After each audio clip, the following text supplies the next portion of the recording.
Black Star Network is here. Hold no punches. I'm real revolutionary right now. Support this man, Black Media. He makes sure that our stories are told. Thank you for being the voice of Black America, Roland. Stay black. I love y'all. All momentum we have now, we have to keep this going. The video looks phenomenal. See, there's a difference between Black Star Network and Black-owned media and something like CNN. You can't be Black-owned media and be scared. It's time to be smart. Bring your eyeballs home. You dig?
Folks, so that's Wednesday, May 6, 2026, coming up on Roland Martin Unfiltered, streaming live on the Black Star Network. Republicans and their war on Black America continues when Florida Democrats are now suing over the congressional map that Governor Ron DeSantis signed into law. We'll talk with the founder of the organization that filed that lawsuit. In Tennessee, they're proposing to split Shelby County, where Memphis is, into 3 congressional districts and split Nashville into 5 congressional districts. I'll talk to 2 Tennessee lawmakers about this illegal gerrymandering effort. The FBI has executed a search warrant on the offices and business of Virginia lawmaker Senator Louise Lucas, who led the state's redistricting effort.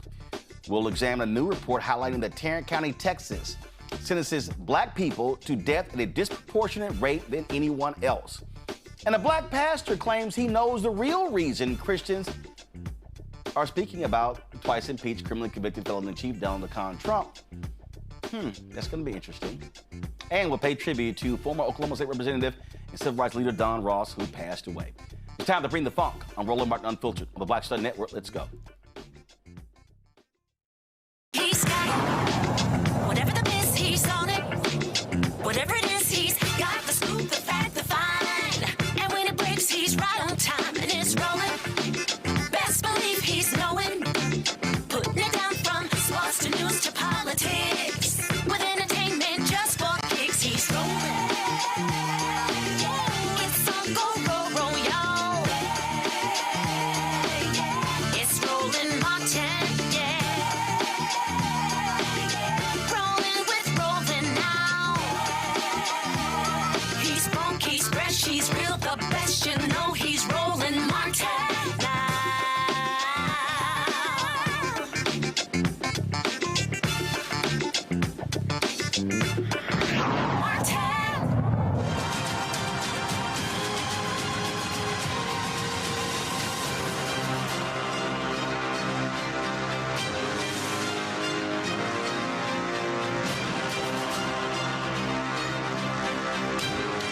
Folks, a lawsuit has been filed in Florida concerning the new congressional map signed into law by Governor Ron DeSantis.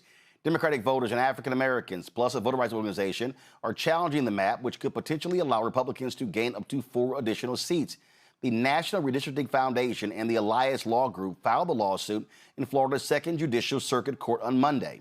They are representing the Equal Ground Education Fund and several Democratic voters shortly after DeSantis approved the map. Jasmine Burney Clark, the founder of Equal Ground, joins us right now. Jasmine, glad to have you on the show. What is the basis of the lawsuit that y'all have found? What legal argument are y'all making?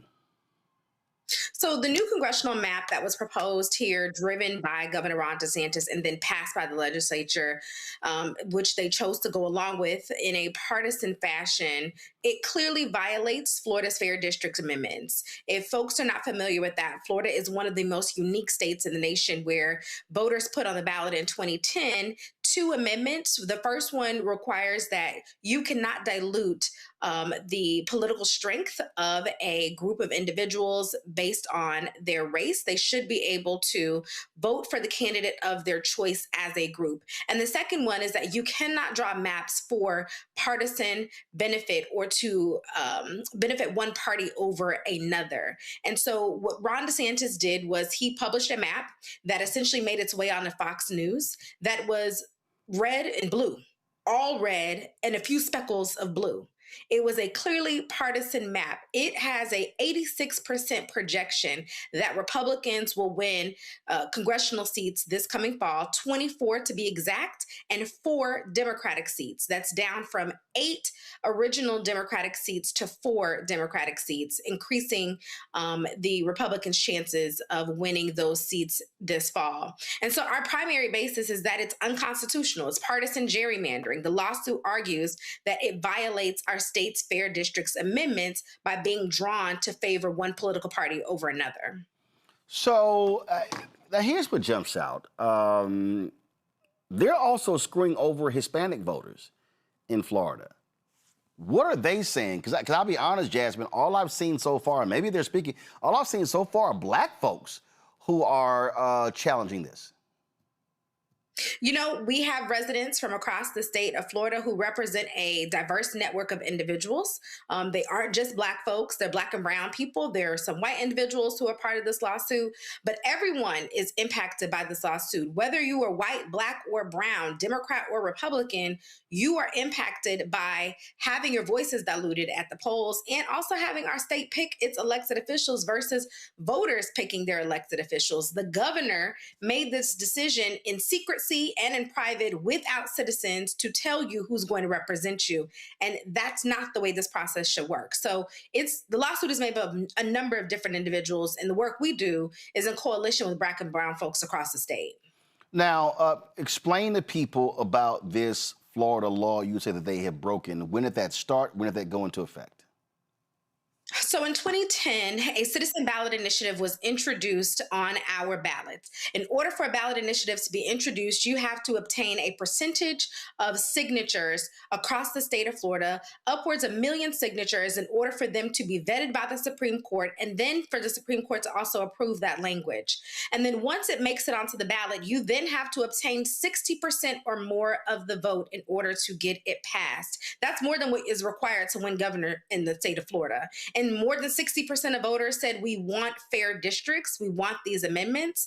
And so again, what they do is they ensure that you do not create, or the legislature does not create a map that favors one political party over another, and it does not create a map that dilutes or takes away representation from a very specific group of individuals based on the racial demographics. So that is what the amendment is. And let me also be clear, the United States Supreme Court points to Florida as an example of what other states should and could be doing to help protect them around the gerrymandering that is happening in their states, or at least that was the previous reference. We now know legislatures across the state or across the country are doing quite the opposite of what was previously recommended to them. Well, the issue that now, was the lawsuit filed in state court or federal court? It was filed in state court because the Fair Districts Amendments are here in the state of Florida. And obviously, the issue you have there is that you have a Supreme Court that is packed by Republicans. And when Ron DeSantis ignored the legislature and drew his own maps in 2022, wiping out 2 black districts, the Supreme Court allowed him to move forward with that. Yes, that is correct. I think what we really should take a look at this time around, and I've been saying this to a lot of different folks, is that I don't think all is lost. This map is a map of a projection. It is not a map of ultimate outcome. This is what Florida Republicans are projecting that they will win this fall. They will win 24 of the 28 congressional districts in this state. However, voters have an opportunity to flip those projections on their head. They have an opportunity to change the direction that Governor Ron DeSantis thinks that this election is going to go in. They have a ton of evidence and reasons why they should not be supporting a governor who has taken away their ability to elect the candidate of their choice. In addition to the fact that Florida is now in its 2nd month of unemployment below the national average under a Trump presidency, we are dealing with a housing crisis, insurance costs. We're dealing with what everyday folks and Floridians have been dealing with for a long time under this administration. My hope is that they will take those issues and concerns with them into the ballot box. And again, look at this as a projection, not a final outcome. All right, then, Jasmine Bernie Clark, we appreciate it. Thanks a lot. Thank you for having me. Bringing in my panel, Rebecca Carruthers, President and CEO of Fair Election Center out of D.C., Robert Patillo, Civil Rights Attorney, the Patillo Law Group out of Atlanta, Joy Chaney, founder of Joy Strategies out of D.C. Glad to have all 3 of you here. Robert, I'll start with you. Look, the Supreme Court is doing all they can. These 6 right-wing Supreme Court justices to do the work of Republicans. They're aiding and abetting them left and right. But the reality is you still have to abide by laws. Now, in the case of Tennessee, they're trying to actually change the law that stops them from doing mid-decade gerrymandering. And Governor Ron DeSantis has to go up against this, as the point I made to our guest. The problem here is this right-wing Supreme Court typically goes along with whatever the governor wants. You're completely correct. And the problem with the voting rights issue that we have right now is many of us have been yelling into the void for the last 25 years that this is coming. My first major action as a civil rights activist was working with Reverend Jackson as a college intern on the reauthorization of the Voting Rights Act back in 2005. And even back then, we were telling people that they are forming this phalanx meant to bring down voting rights. We told them after Shelby versus Holder, we have to pass legislation that will buttress the Voting Rights Act. We told them during the Biden administration, we have to pass the John Lewis Freedom to Vote Act right now because this is coming. Well, now it is here. And the Republicans have been working for the past 20 years, one, to stack state and local legislatures. The same way that Donald Trump interfered with the Indiana State House and State Senate primary yesterday is how we need national Democrats coming in to buttress these state and local races so we can start taking back these state houses. The same way that they have been pushing the judiciary on the federal level to stack it with young Heritage Foundation, MAGA-aligned judges, people who are 29, 30 years old, who will be on the bench, on the federal bench for the remainder of their lives. We need to be doing the exact same thing because now we're in the uphill battle. Now they're in the catbird seat and we're going to have to fight back. And the only thing that beats this is massive levels of voter mobilization.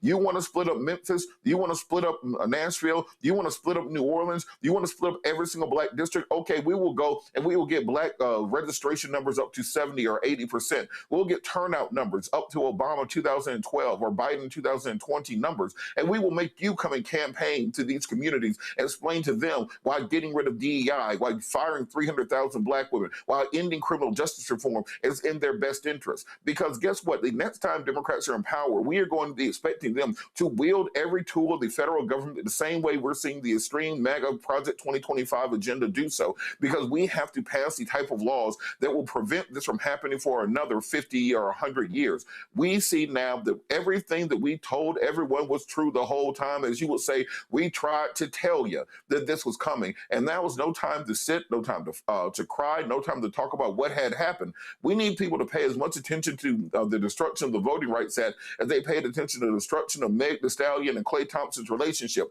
We need to have a massive social media presence, a massive media presence, and we need to be fighting right now to win in the midterms this fall, to win in 2028, and to get these laws reversed before the end of this decade. Because if we allow this to become entrenched, we will have a permanent MAGA majority at every level of government. Rebecca, you were the Fair Election Center. You want fair elections. What Republicans want are guaranteed wins. Roland, I was at the Hill last week representing Fair Election Center, testifying in support of full-throated voting rights in this country for everyone, regardless of political affiliation, regardless of race, regardless of what zip code you live in, because we firmly believe that if you are eligible to vote and you register the vote and you cast your ballot indeed should be counted, full stop. Every person in this country also want that. This is a nonpartisan issue, but what we're seeing is this is a power grab issue. Something that I also want to remind folks is remembering Rahm Emanuel's part in this and the 2010 census and redistricting effort that he led on behalf of the White House of convincing Black elected officials across the South to give up some of their parts of their district in order to grow the Democratic map. And so what happened was you saw an increase in Democratic seats across the South up and down the ballot, but you also saw a weakening or a dilution of the concentration of Black voters in those respective districts. And so as a result of that, you saw an increase, over 40% increase in CBC members across the country. So yes, that was a good thing, but at what cost?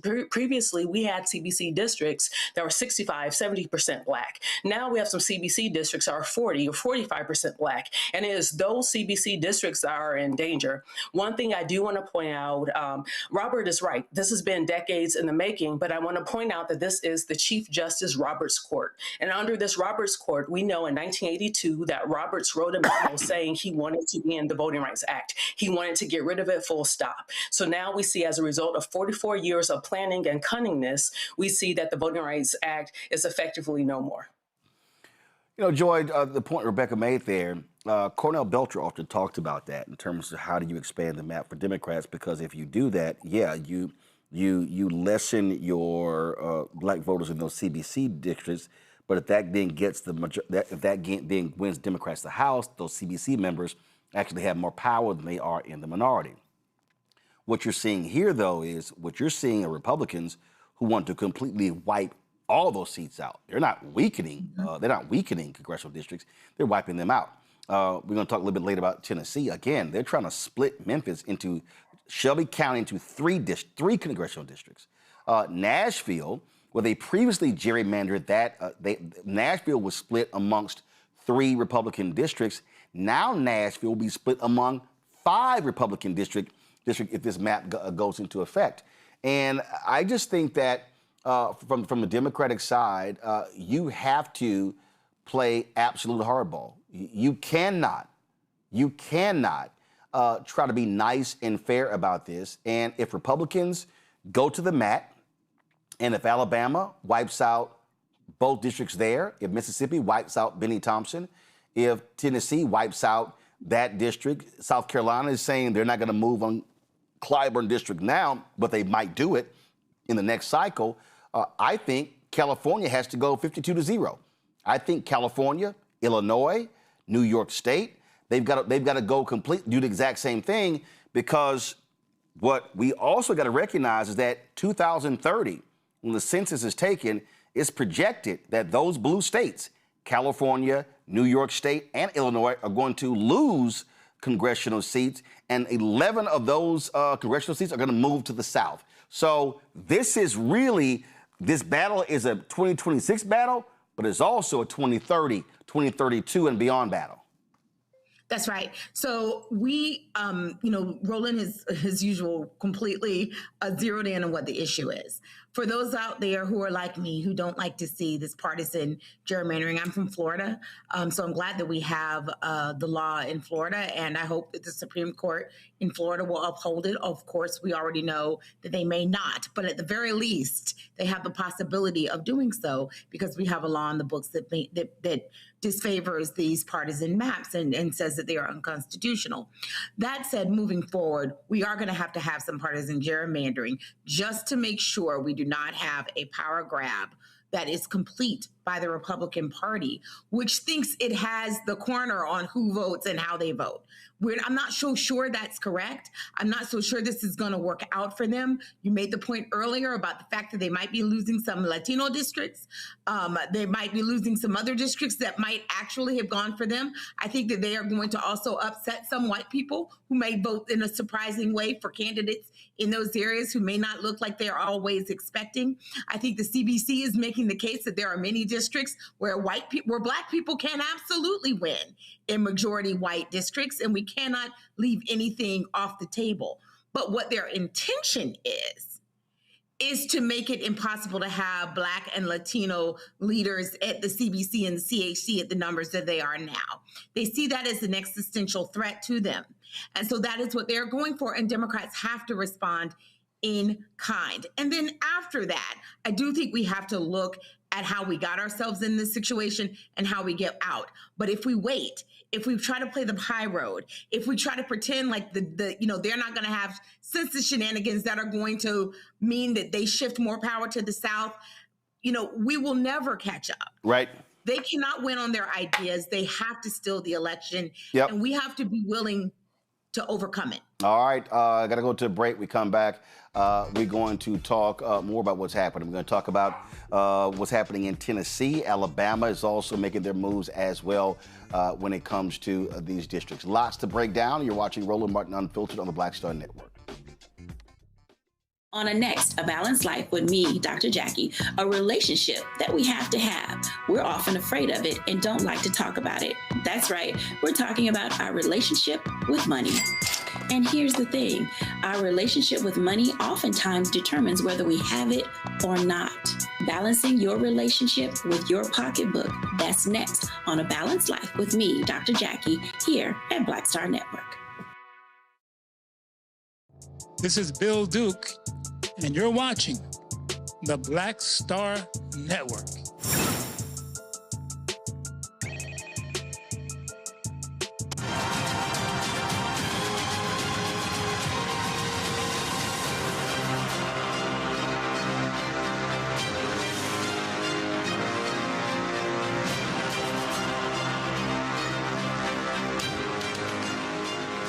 Well, the shameful, despicable Donald Trump Department of Justice continues to do what they do. This morning, the FBI raided the offices of Virginia Senate President Pro Tem Louise Lucas, the Democratic leader who played a key role in the redistricting effort there, facing allegations of corruption. The FBI executed multiple search warrants in Portsmouth, Virginia, targeting both her office and the cannabis dispensary she co-owns next door. Lucas has been a strong advocate for marijuana legalization. However, in 2022, her business was found by the Virginia Mercury to be selling Delta-9 THC, which is illegal to sell in Virginia. Additionally, many products in her store were discovered to be mislabeled. Now, Lucas is known for her combative presence on social media, where she shares memes supporting Virginia's Democratic efforts and engages in strong confrontations with Republicans, including Donald Trump and Senator Ted Cruz. They conducted this raid. Now, of course, Fox News was present, which means that they were tipped off by this before. Now, you have different statements that have been sent, that have been posted, and so I want to share some of those with you to see what is being said by folks. Abigail Spanberger, the governor of Virginia, her office declined to comment because of this investigation. Now, according to the Washington Post, the DOJ claims that this investigation began under President Biden. again, we are talking about the Donald Trump White House, and so, frankly, it's hard to believe anything that they say.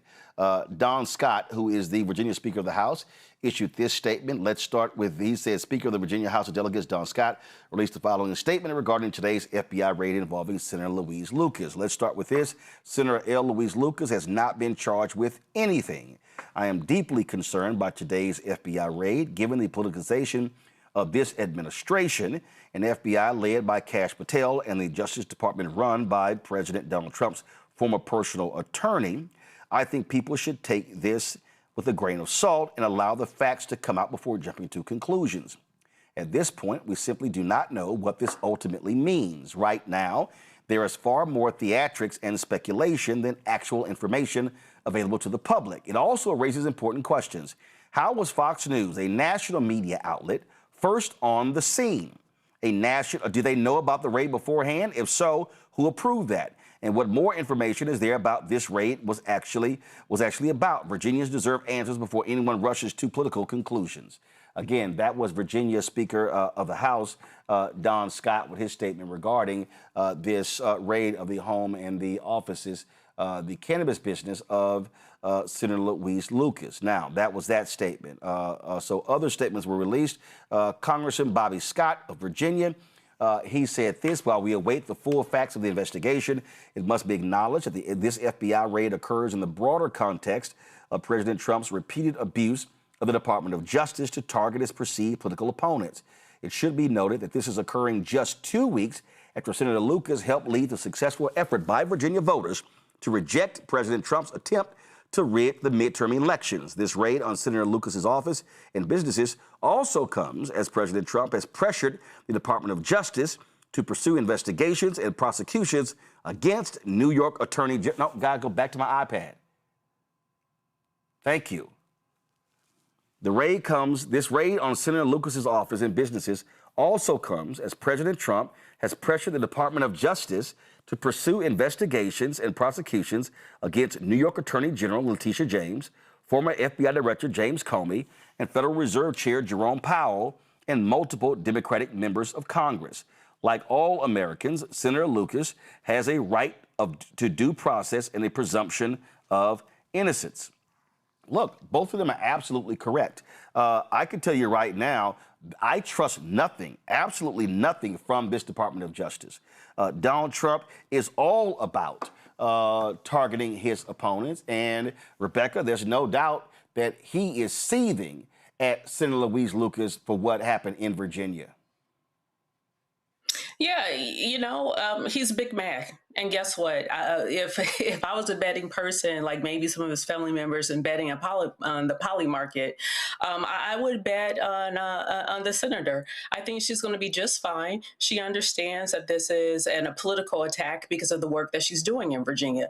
I find it really interesting. Like even last week, there are folks who didn't really understand that she's the reason why there's going to be the type of representation in Virginia that it will now be as a result of those maps. They didn't realize it was a Black woman behind it. And so, this administration has shown its willingness to attack and go after Black women, to malign Black women, to call Black people, period, low IQ.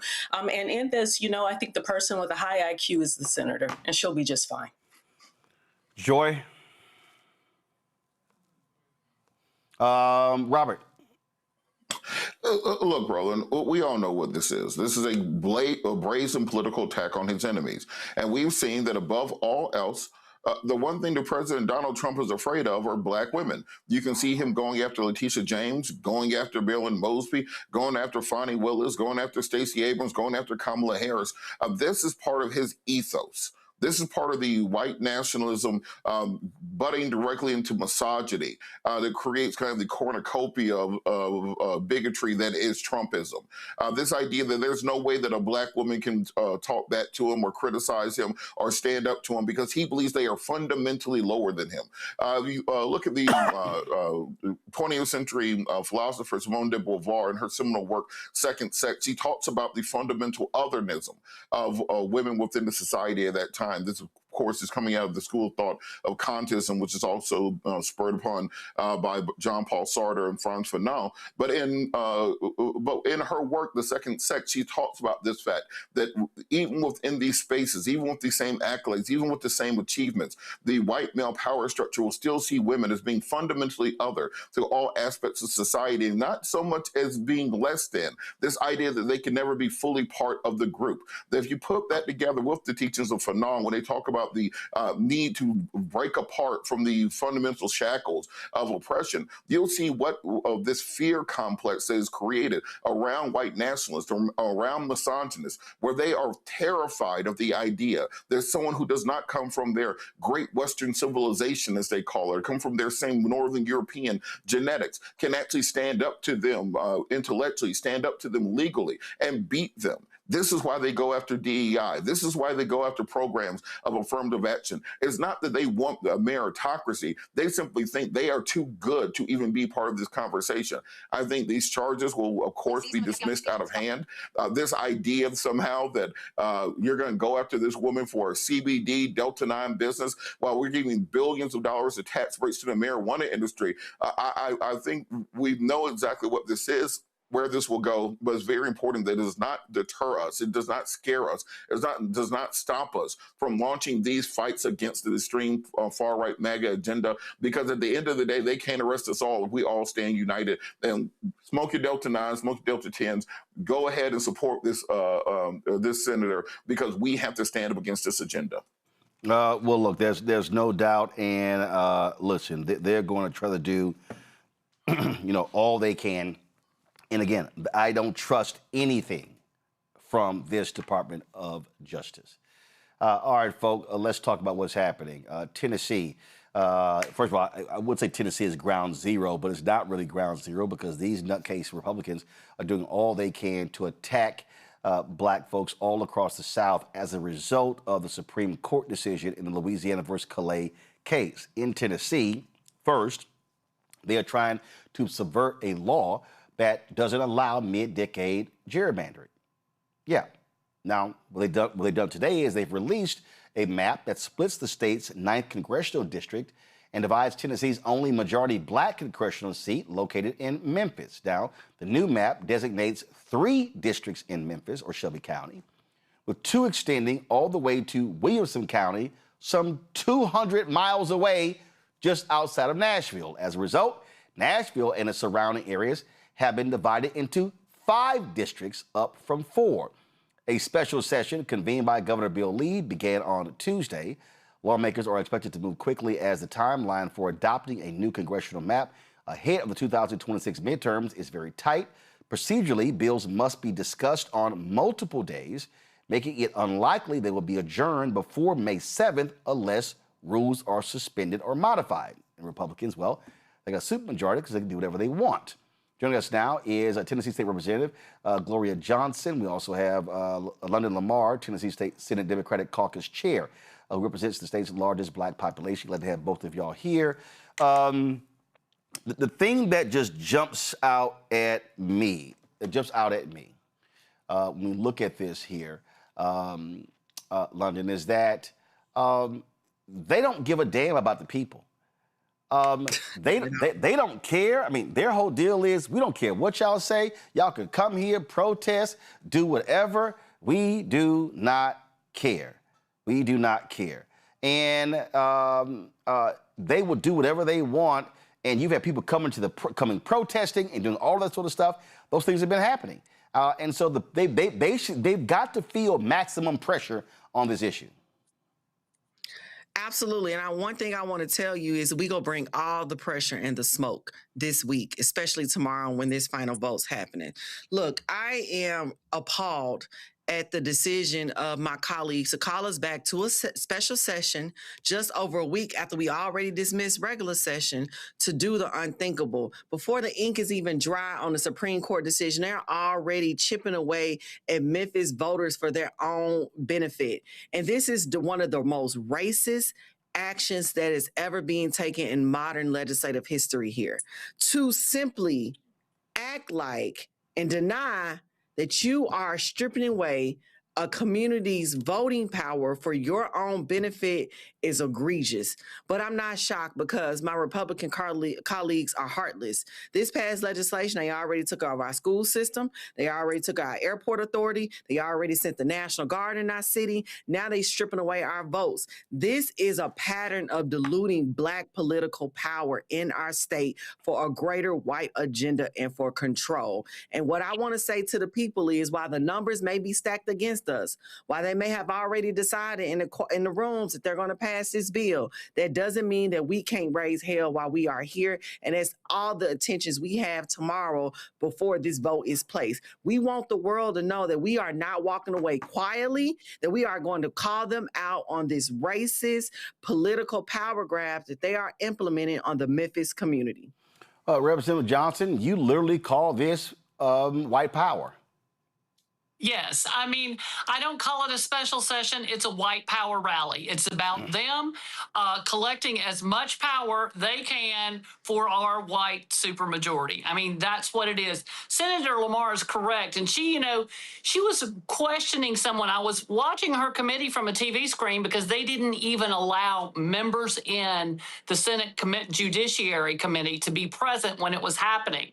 So she was asking pretty simple questions of another senator, and he was so arrogant and basically refused to answer the questions, a simple question with a simple answer, and trying to deny all culpability for maps that he drew. He did admit to drawing the maps, but just playing dumb on what they were doing. It's disgusting. These are folks who cannot win a fair fight. And so they want to rig these maps, and they want to rig these maps by taking away power. And as Senator Lamar said, diluting the power of the Black voters in the Shelby County area. And that is egregious. It is absolutely disqualifying. It is absolutely racist. And, our speaker in the House today, this morning, before we all even got here, printed out what he called the new map for Tennessee, and it was just a solid red map. He's completely denying that 35 to 40% of voters in Tennessee are Democrats. They have no representation. According to him, everything's red. It is remarkable, the arrogance and the feigned ignorance they have about these maps that they're presenting and trying to pretend as if we are not seeing what's happening right before our very eyes. With more than 35% of the vote in Tennessee, out of 9 congressional districts, we should have 3. But they have gerrymandered them all away. And this last-ditch effort to cut up Memphis is so blatant and so racist and so devious. It is disgusting. It's disgusting to be in a room with these people. The Tennessee Holler posted this video here. This is Representative Justin Jones challenging the Speaker of the House, Cameron Sexton. Listen to this. Ain't nobody ever silenced you, big mouth. I know you feel like speaking about talking to Cameron Sexton. You don't have to respond. It is wrong, Cameron. It is wrong. Oh, he's going to talk to not well on what you're doing in this moment. And it is racism. And it is racism. It is racist. That's not my chairman. Oh, you hate it? That's not my chairman. Just an ocean of hate. Just an ocean of hate. Just you hate it. I mean, they're literally just laughing about this. Here, I want to play this. This other video here. This proposal. Give me one sec, guys. Pull the audio down, please. I want to play this other video here. This is literally State Representative William Lambert actually saying that that he didn't know Memphis was majority Black. Oh my God! Listen to this. So I'm not privy to those demographic information. It's not part of the equation on deleting the last sentence of TCA 2-16-102. This says we are allowed to enter into this conversation. Thank you. Now here's what's also strange here. First of all, I'm not privy to those demographics. Like what? Like where in the hell have you been living? Yeah. But London, explain to me this here. How does the Louisiana versus Calais case, how does that impact Tennessee? So actually, the 9th Congressional District wasn't necessarily drawn to align with the Voting Rights Act. It was drawn because that's the way it's been for over 100 years. They try to keep one community continuous. It just so happens that the people of Memphis over the years are predominantly African American. And when we exercise our vote, we are actually deciding to vote Democratic. Now, being Black doesn't obligate you to any level of political party. Let's make that very clear. The reason Black people vote Democrat in the 9th Congressional District and in the Memphis area is because the Democratic Party has aligned with the issues that they most care about. So, right now, the decision shouldn't have impacted their ability to redraw the lines at all, because it's not about any of the things that they're claiming. Let me also go back to that video clip that you're just talking about. There are plenty of times Leader Lambert has known or has stated around the Black population in Memphis. So he is downright lying on the record. And in the Senate, when I asked my Senate colleague, does he know Memphis is Black? He is downright lying because he went to law school in Memphis, Tennessee. So if you actually lived in Memphis, Tennessee, you actually know Memphis is predominantly Black. So the downright lie on record and in front of people is just egregious and it's disgusting. And it's even more reason the world gets to see what the Republicans in the Tennessee General Assembly are actually doing. They are downright deliberately lying. They are trying to cut the Black vote. They are splitting this district in 3 parts with even numbers of Black representation in each, the difference of 1 or 2 points, so that they could dilute it with white voters. They're even breaking some of the law around the 14th and 15th Amendment around racial bias with this attempt. So the Republicans are going to do everything they can in front of everybody to get this done. And they don't care if it's racist. They don't care if it takes away our vote. All they want to do is basically kiss Trump's ass, and they want to do whatever he says to make sure they can try to maintain some power in Congress, because the policies that they push aren't good enough to actually win the hearts and the votes of the American people. It's disgusting. It's voter disenfranchisement, and they're going to have to answer somebody one day. And if they don't answer to us in these next couple of hours, they're going to answer to a greater power, and I feel sorry for them on that day. So Professor Sekou Franklin, Middle Tennessee State, testified, laid it out very clearly of what is at play here. Now, obviously, they don't give a damn what a Black professor has to say, but I do want to play his remarks. Here we go. This proposal is racially discriminatory, unconstitutional, and undermines the existing election administration system. First, if enacted, the proposed plan will be the most devastating attack on the Voting Rights Act, both the letter and the spirit of the law, in modern Tennessee history. Simply put, the proposal does something that we have not seen before and that has no precedent in modern America. It takes away the voting rights and meaningful political power of a cohesive jurisdiction that a majority Black voting age population resides in a city that is the same size as Boston, Las Vegas, and Baltimore. Furthermore, unlike other minority-majority districts that have been litigated in court from the early 1990s to the Calais case, the 9th District is not a politically engineered district or drawn under the mandate of a federal court order. It is an organic congressional district naturally emerging by virtue of location, geography, and shared interests, of which its main hub of Memphis is the second most populated Black city by percentage in terms of urban municipalities in the country. The proposed plan, in other words, is Black vote dilution at an industrial scale, and it undermines the voting rights of Shelby County voters and the equal protection of them under the 14th Amendment. There's additional evidence that patterns of racial discrimination are shaping this effort to abolish the 9th District. In the last round of redistricting 4 or 5 years ago, Shelby County, I want to emphasize this, lost 1 seat in the State House of Representatives. Shelby County also lost an opportunity district or a biracial seat in the state Senate that would have given Black voters a chance to elect a candidate of their choice. And as you well know, there's a recent decision to overtake the school board. And we know that race has been front and center to congressional redistricting due to an internal leak of an email several years ago in which some opponents to racial justice and racial redistricting and civil rights openly discussed race, Memphis, and congressional redistricting. This proposal is racially... I mean, bottom line here, one, by them having a supermajority, they can do whatever they want. They don't care about local control. They want to completely control and dominate any area that's Democratic, which is why they split Nashville up. Now they're screwing over Memphis. And what I keep saying to people is that the only way this changes is that we have got to see the most aggressive voter turnout since 1965 when the Voting Rights Act was approved. We've got to see people of conscience. And listen, when I look at Tennessee Holland, look at I see a lot of white folks out there protesting. I see Latinos and others. I mean, the only way to stop these people is that they're going to have to be completely overwhelmed at the ballot box in November. Absolutely. And I'll tell you this, Roland, they piss me off enough. I'm going to be on the ballot too.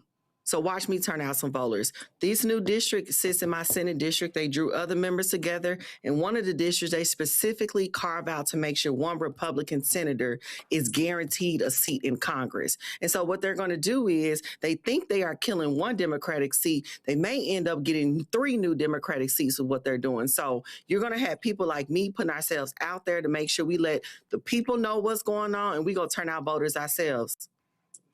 And that's one thing. Yeah, go ahead. That's one thing in Tennessee. You can run for a state office and a federal office at one time.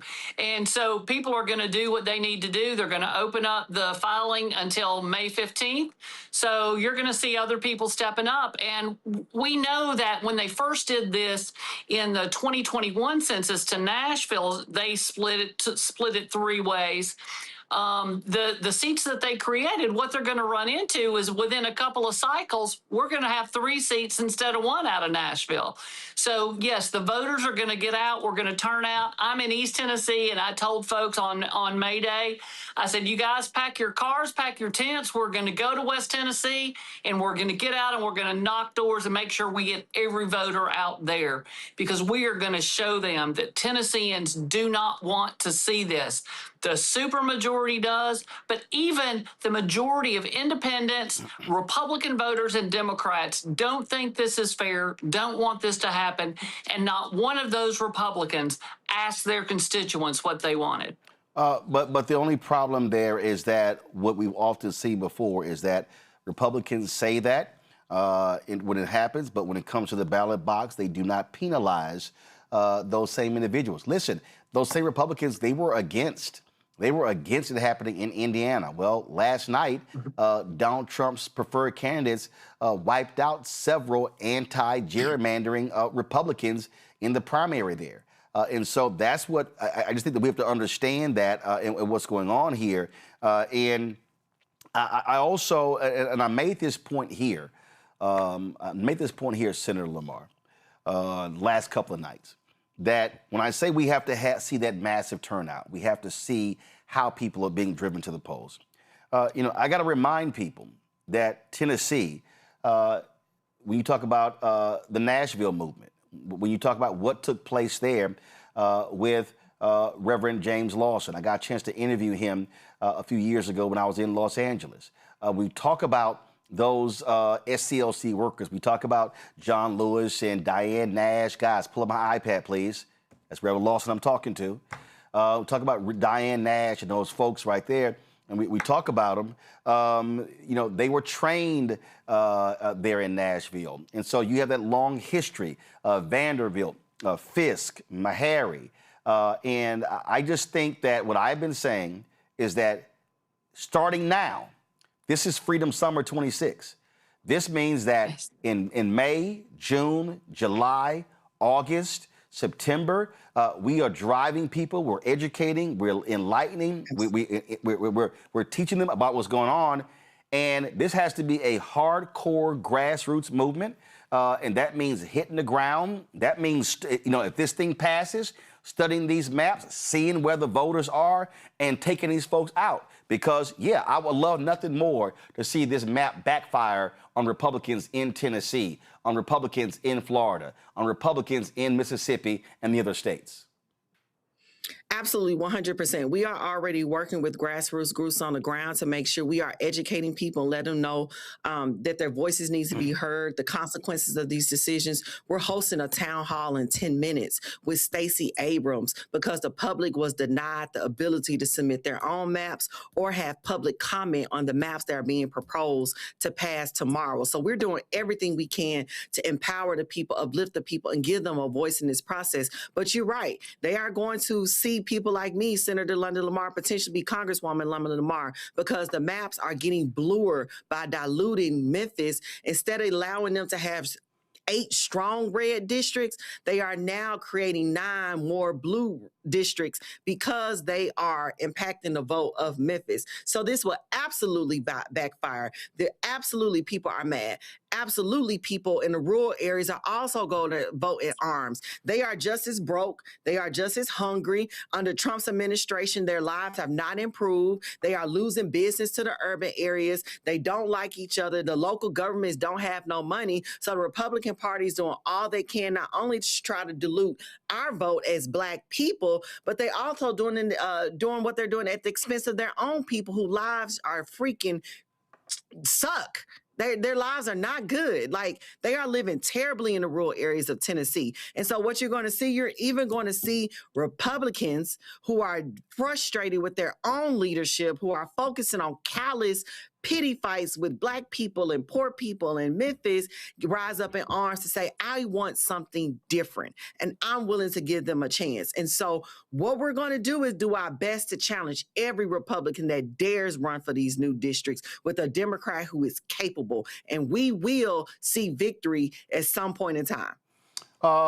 Representative Johnson, when Senator Lamar just said about that, having that town hall, this is what I have been saying. Every week in the cities in Tennessee, whether it's Memphis and Nashville, others, there should be a citizenship training program every single week.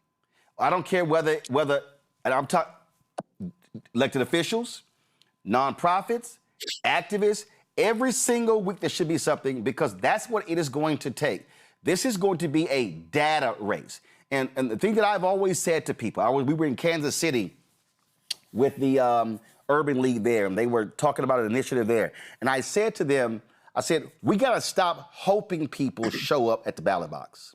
We got to stop praying they show up. I said, we literally have to go out and touch. I said, go look at the last election. And when I was there, I said, go look at how many votes did the mayor get last year. I said, if he got 40,000 votes, I said, you should go out and touch 60,000 folks who agree with you and then say, hey, Mayor, we got 60,000 who stand with us. That means that come election time, you're going to lose. That's how we have to approach this. And again, it has to be every single week between now and election day. That is the only way to break the backs of these racists that you're dealing with there in Tennessee. No, that's exactly right. And we work really hard. There are a few of us in Tennessee, but, I've already been to multiple counties across this state. And anytime that someone asks me, I go. And I know that Senator Lamar does, too. A couple of times we were both up in Upper East Tennessee on the Virginia line because we will go wherever we need to go to talk to people, to educate people, to get the message out there of Democrats want to work for Tennessee families. We're the ones that want to raise the minimum wage, want to take the sales tax off groceries, want to make sure that everyone in this state is healthy and has access to affordable health care. And so we've got to get out there and we've got to do better. And what we really need tomorrow is a whole bunch of people to show up down here at 9 a.m. tomorrow when these votes, we need to show them how many people care deeply about this. Because, a huge majority of this state are independents. And I have a good feeling which way independents are going to go this year. And they're going to go with the folks that care about affordability and that care about their families, not the ones spending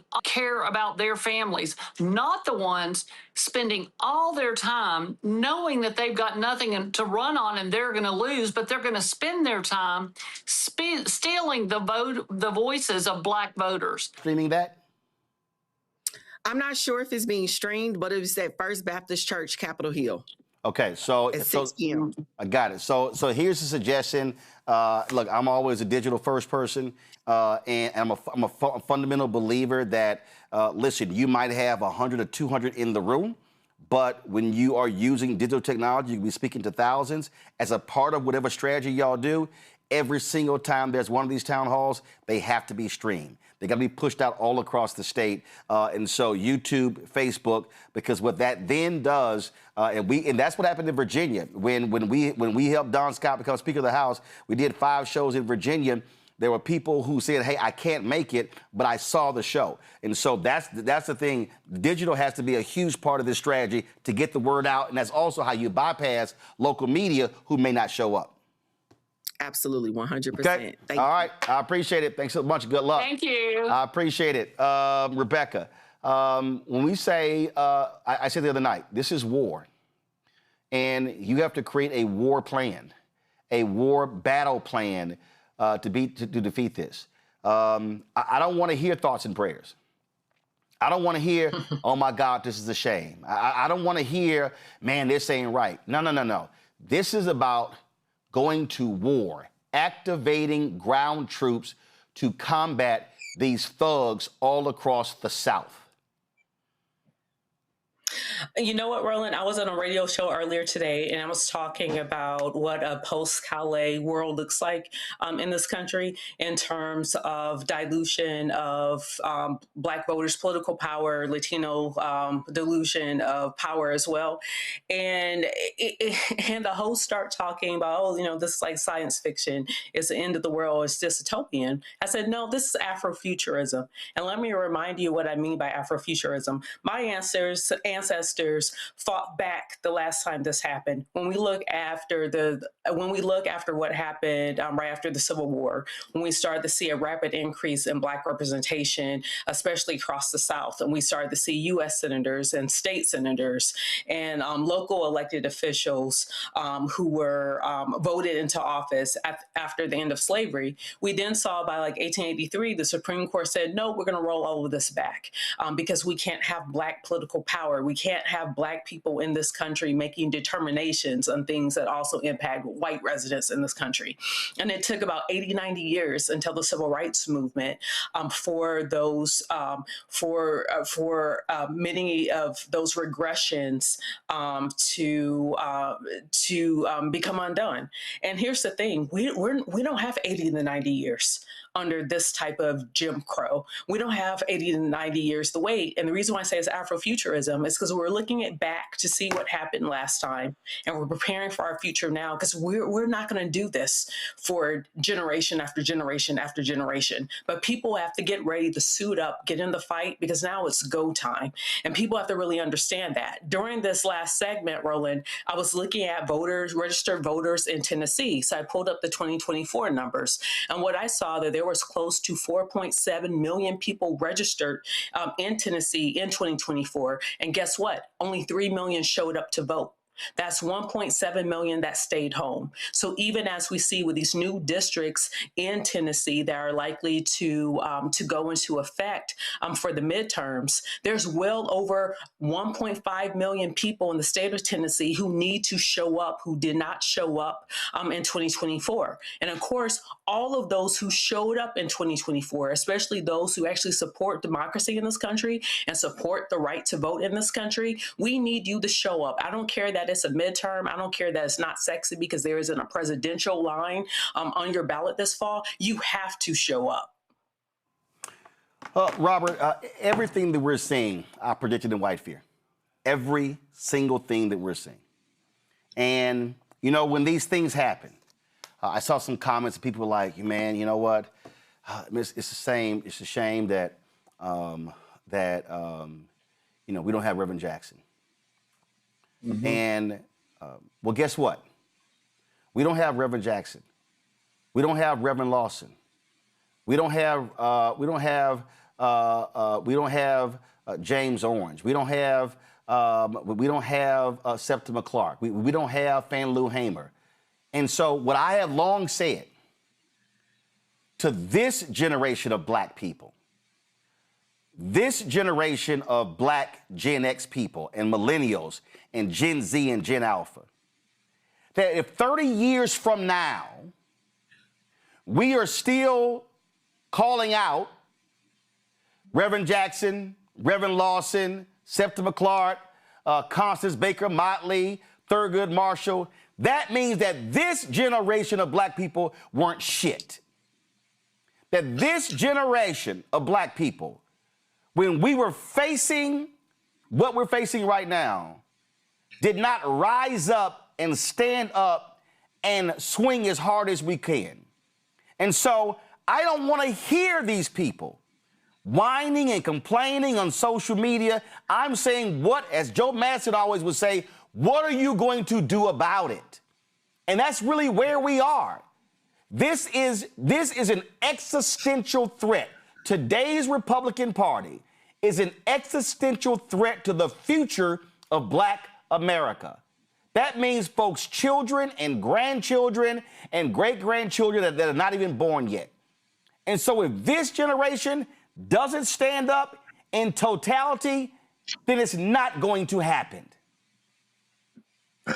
Look, these are the times which try men's souls, essentially, when we're dealing with this fight.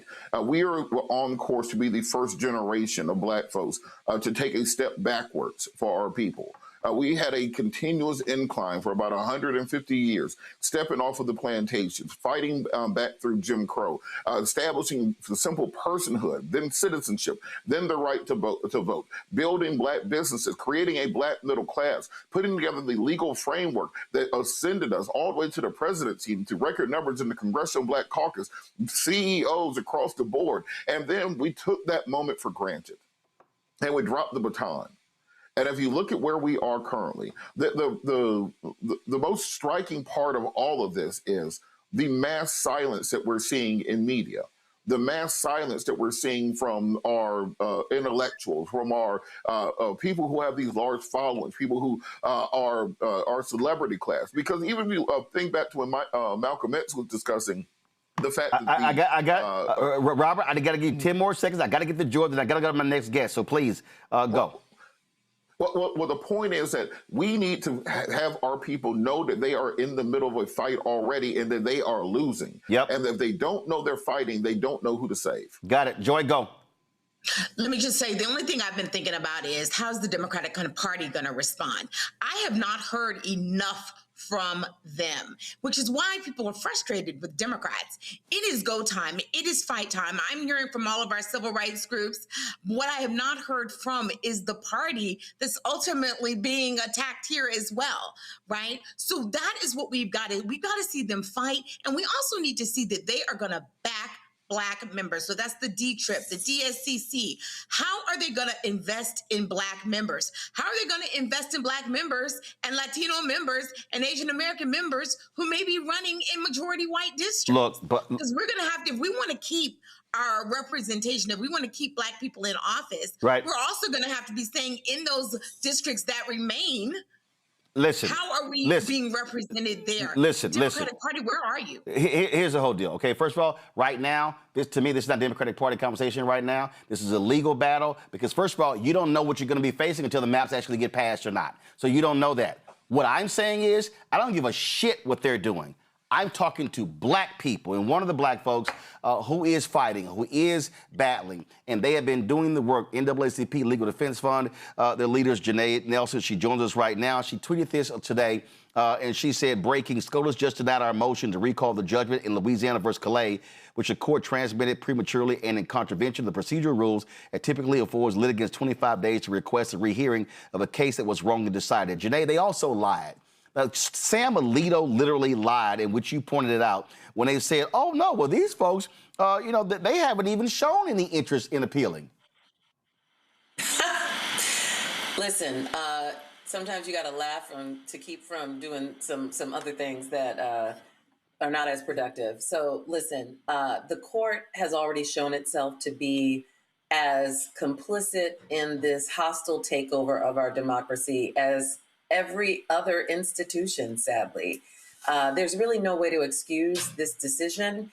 And what you saw most recently in this order that suggests that the Robinson appellants did not indicate that we would see. Yeah, it's right here. Go to my iPad. Go to my iPad while she's talking. Y'all see it highlighted. Yeah, Go ahead. Read what we said in the second sentence of our reply. Here the court is saying, while the Robinson appellants oppose it, they have not expressed any intent to ask this court to reconsider its judgment. Now, if you go to the papers that we filed before they issued that order, and you read the very second sentence after we introduced our arguments, you will see that we say quite clearly that we should be afforded an opportunity.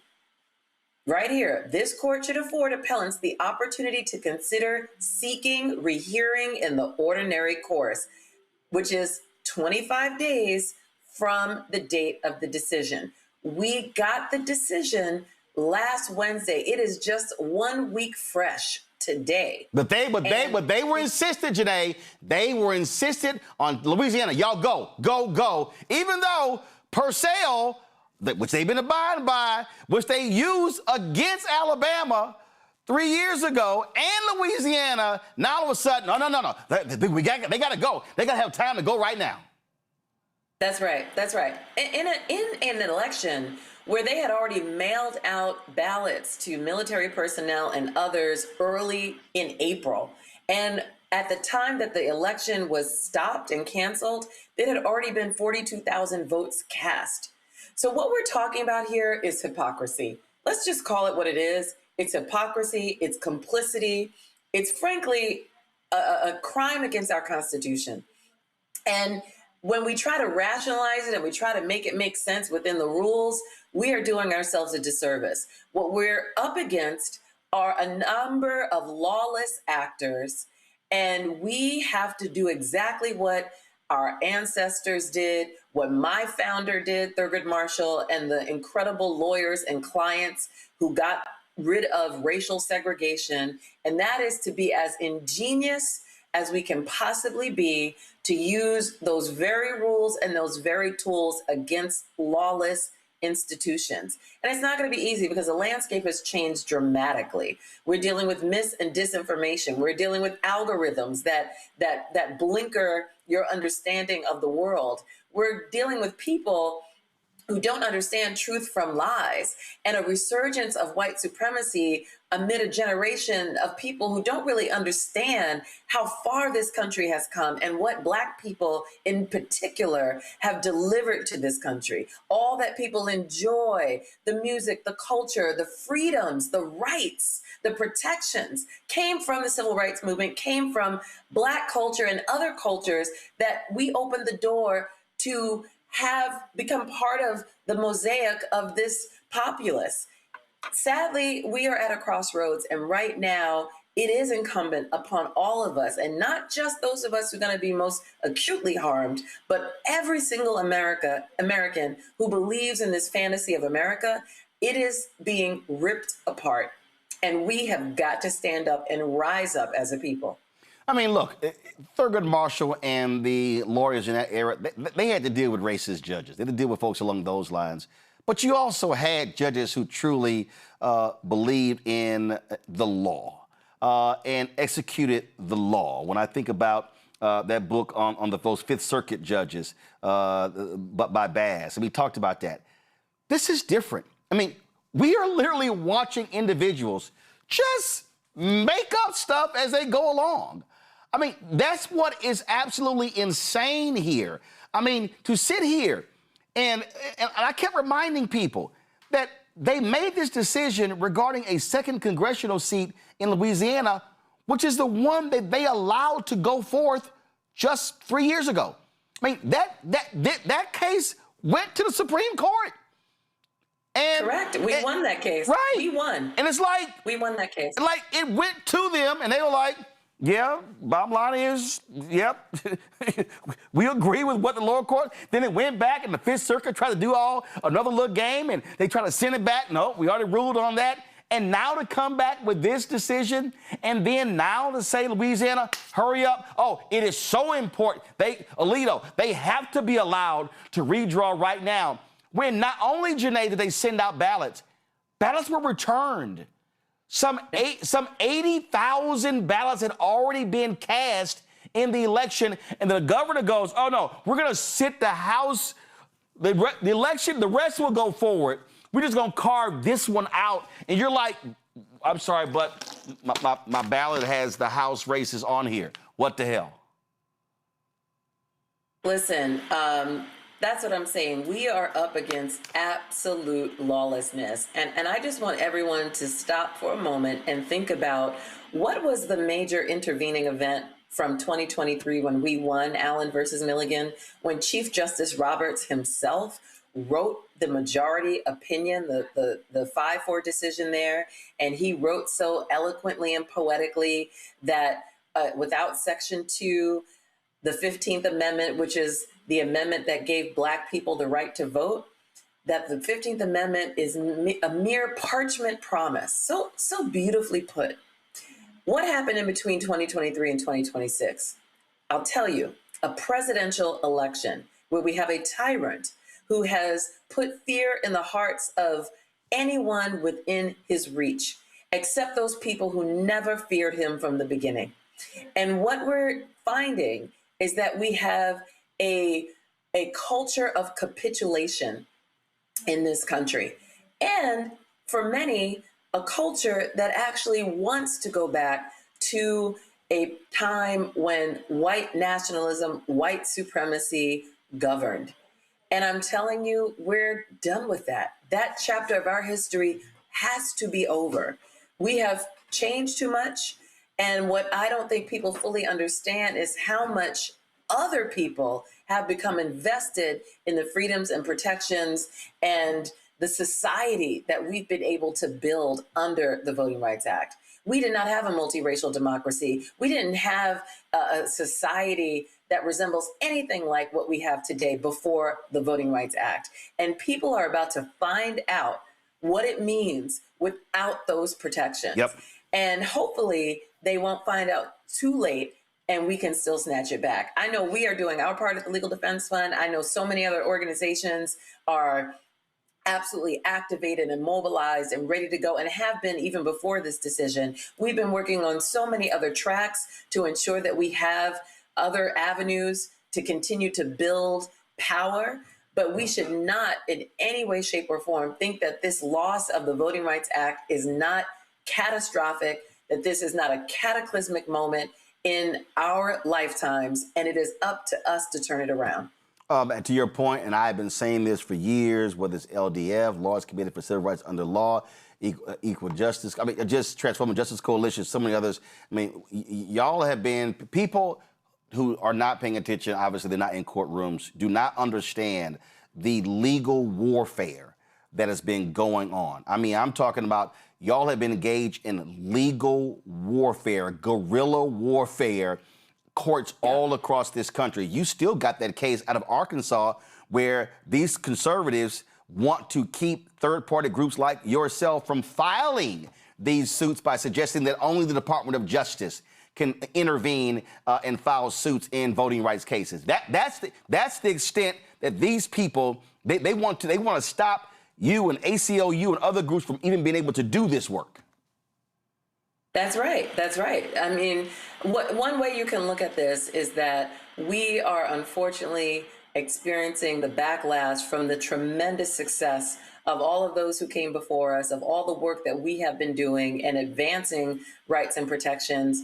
But what happened, sadly, is people got too complacent. Yep. And I'm not going to put that on Black people's shoulders. I'm putting that on everyone's shoulders. People got complacent. They didn't understand the deeply racist origins of this country that will always try to pull us back and pull us asunder to those ignominious impulses to dominate, to dehumanize.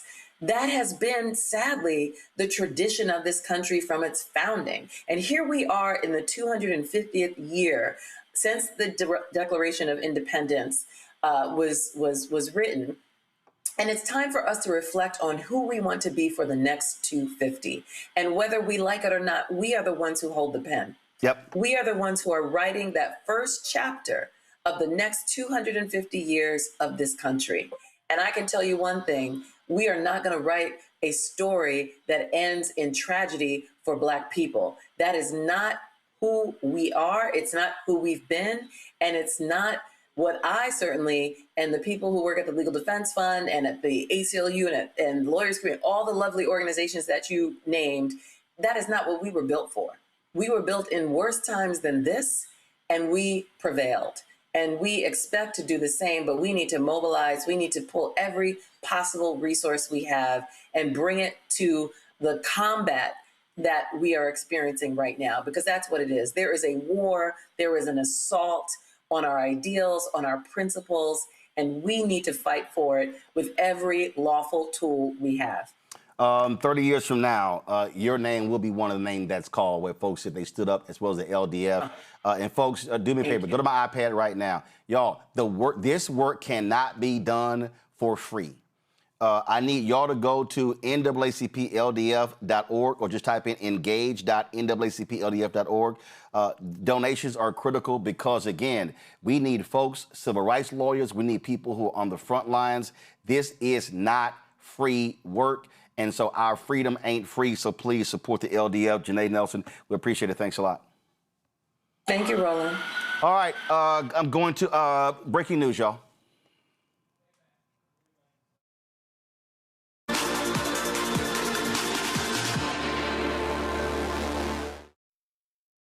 Folks, this just in, Senator Louise Lucas posted this on her social media. She said, quote, this is regarding the FBI raid on her home office as well as her cannabis business. She said, today's actions by federal agents are about far more than one state senator. They are about power and who is allowed to use it on behalf of the people. What we saw fits a clear pattern for this administration. When challenged, they try to intimidate and silence the voices who stand up to them. Just 2 weeks ago, Virginians sent a powerful message when they voted to stop Trump's scheme to manipulate the 2026 midterm elections. Voters across this Commonwealth made clear that power belongs with the people, not with politicians who try to take power away from them. I was proud to help lead that effort, and I have never been afraid to stand up to Donald Trump or anyone else that has tried to undermine our democracy. I am deeply grateful for the love and support of my family and friends and for the many colleagues and constituents who have reached out in recent hours. I will have more to say in the days ahead, but know this, I am not backing down, and I will keep fighting for the people of Portsmouth and the Commonwealth of Virginia. That was a statement, folks, that's posted on her social media account for Virginia State Senator Louise Lucas after today's Donald Trump DOJ FBI raid on her home and cannabis business located next door. All right, got to go to a break, quick break. We come back, we're going to talk about how Tarrant County, the last large red county in Texas, how they disproportionately sentence Black people to death in that state, on top of the fact that the number of people who are dying in Tarrant County jails because they're MAGA sheriff.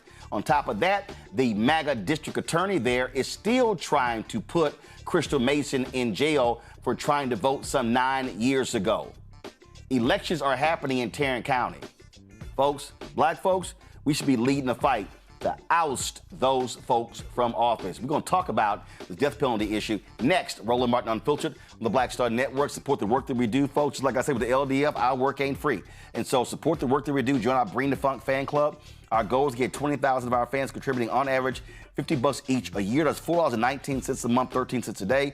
You help fund this show, the 5 other shows on the Black Star Network, the other shows we want to launch. But guess what? It ain't going to happen because we ain't got billionaires and millionaires sending us checks. It ain't going to happen unless y'all support us as well. So if you want to support this show, do me a favor. Cash App, use the Stripe QR code. Cash App changed their rules so we had to cancel our account. But if you want to contribute via Cash App, use the Stripe QR code. Click the Cash App button to continue to contribute. It's also for credit cards. Checks in money order. Make it payable to Roland Martin Unfiltered. P.O. Box 57196, Washington, D.C. 2037-0196. PayPal's R Martin Unfiltered, Venmo RM Unfiltered, Zelle, Roland at RolandSMartin.com, Roland at RolandMartinUnfiltered.com.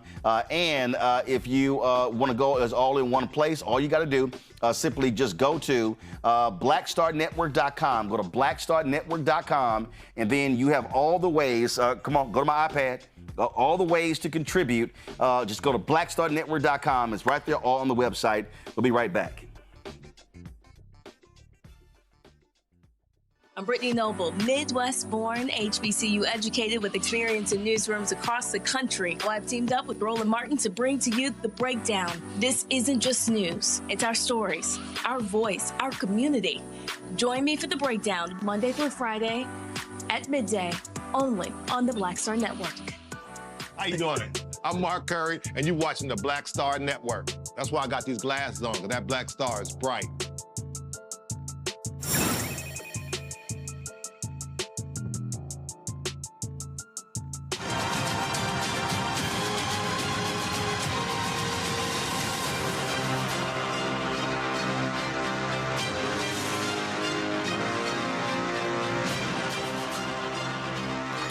Folks, my second job out of college was at the Fort Worth Star-Telegram there in Tarrant County, so I know this county very well. And a new report reveals that this county is exhibiting excessive use of the death penalty, with death sentences predominantly pursued against people of color. The report, called an extreme outlier, race and the death penalty in Tarrant County, the third largest county in Texas, was published by the Texas Defender Service. It reveals that 92% of the death sentences sought by Tarrant County prosecutors since 2012 have been against racial and ethnic minorities, even though 40% of Tarrant County's population is white. Estelle Hebron-Jones, the director of special projects for the Texas Defender Service, joins us right now. Estelle, glad to have you here. So we talk about these 92%, okay? That's a percentage. And so how many cases where there were white defendants, and how many of those cases, how many actually got the death penalty? Well, let me back up and thank you for having me. So, our report, outlines how the death penalty is used in Tarrant County. Even compared to Texas, the rest of the state, just in a way that is extreme. It has 7% of the population of Texas, but over 20% of all the death penalty trials since 2020 have come from Tarrant, and almost entirely against people of color.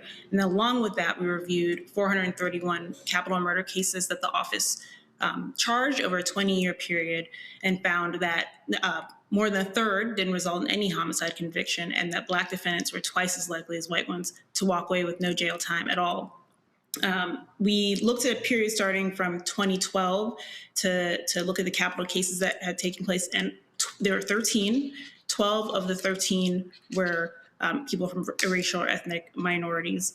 And so there it's overwhelmingly clear that the death penalty is impacting people of color, but in particular Black people, in a way that you can't really ignore that pattern. And so when we look at this here, so are they simply not pursuing death penalty largely against white defendants? Yes, when it comes down to it, that's the result. So when we looked at that broader period of 20 years, where we looked at those 431 cases, people from different ethnicities and races are included in that. And so, for example, if I take people who charged with capital murder in the course of a robbery, a third of those people were white. But when it comes to who actually ended up going to trial, all of them were Black. And so, that's, a lot of people would look at this and say, okay, don't these disparities reflect who's committing these offenses? And so we asked that question, and the data answers it. So something like that, with a third of the people who are charged with robbery are white, but then in the end, you don't see that. It's not crime patterns, that's charging patterns. And the capital murder statute, it's broad, it covers a wide range of conduct. But because of that discretion, it allows there to be these kinds of disparate outcomes in the capital cases that we were reviewing.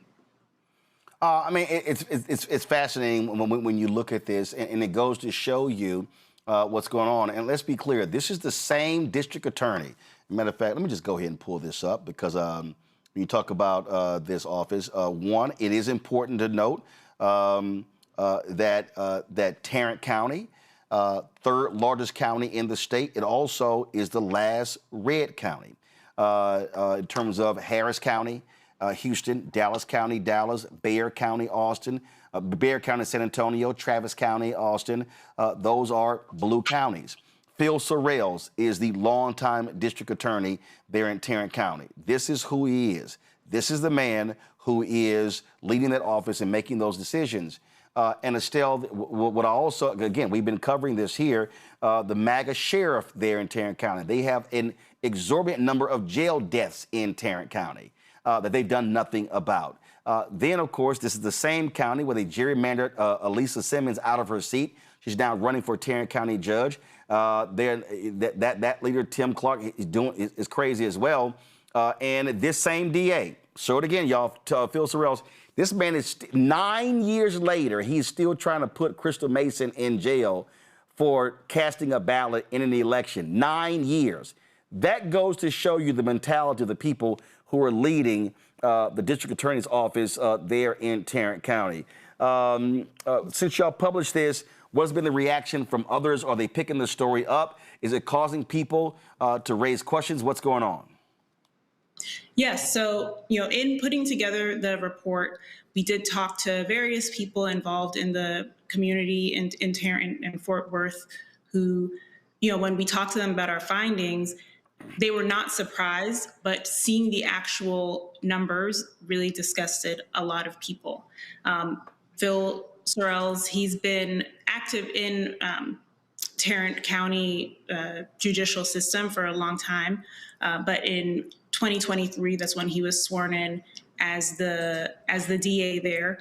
I'm aware of the jail deaths, and so kind of all these things coming up at the same time have really gotten people motivated and talking more about this. And yes, so we've had a lot of interest from different news outlets. Tomorrow, actually, in Fort Worth, we're going to be having a press conference outside of the old courthouse there. We've been having a lot of conversations with faith leaders in the Fort Worth Tarrant community, and they'll be there with us. And then, we sent a copy of the report to the DA by email. He did not respond to us individually. We reached out with the report and offered to have a conversation about our findings there. So he didn't respond to it directly, but I did an interview with the Fort Worth Star-Telegram, and he did offer a statement in response to that. So, so he's aware of these, but in that statement, to pull up what he said, he mentioned that they do not take, but he doesn't know the race of the defendant in making decisions about capital charges. And right. His job is to seek justice and give voice to the victims.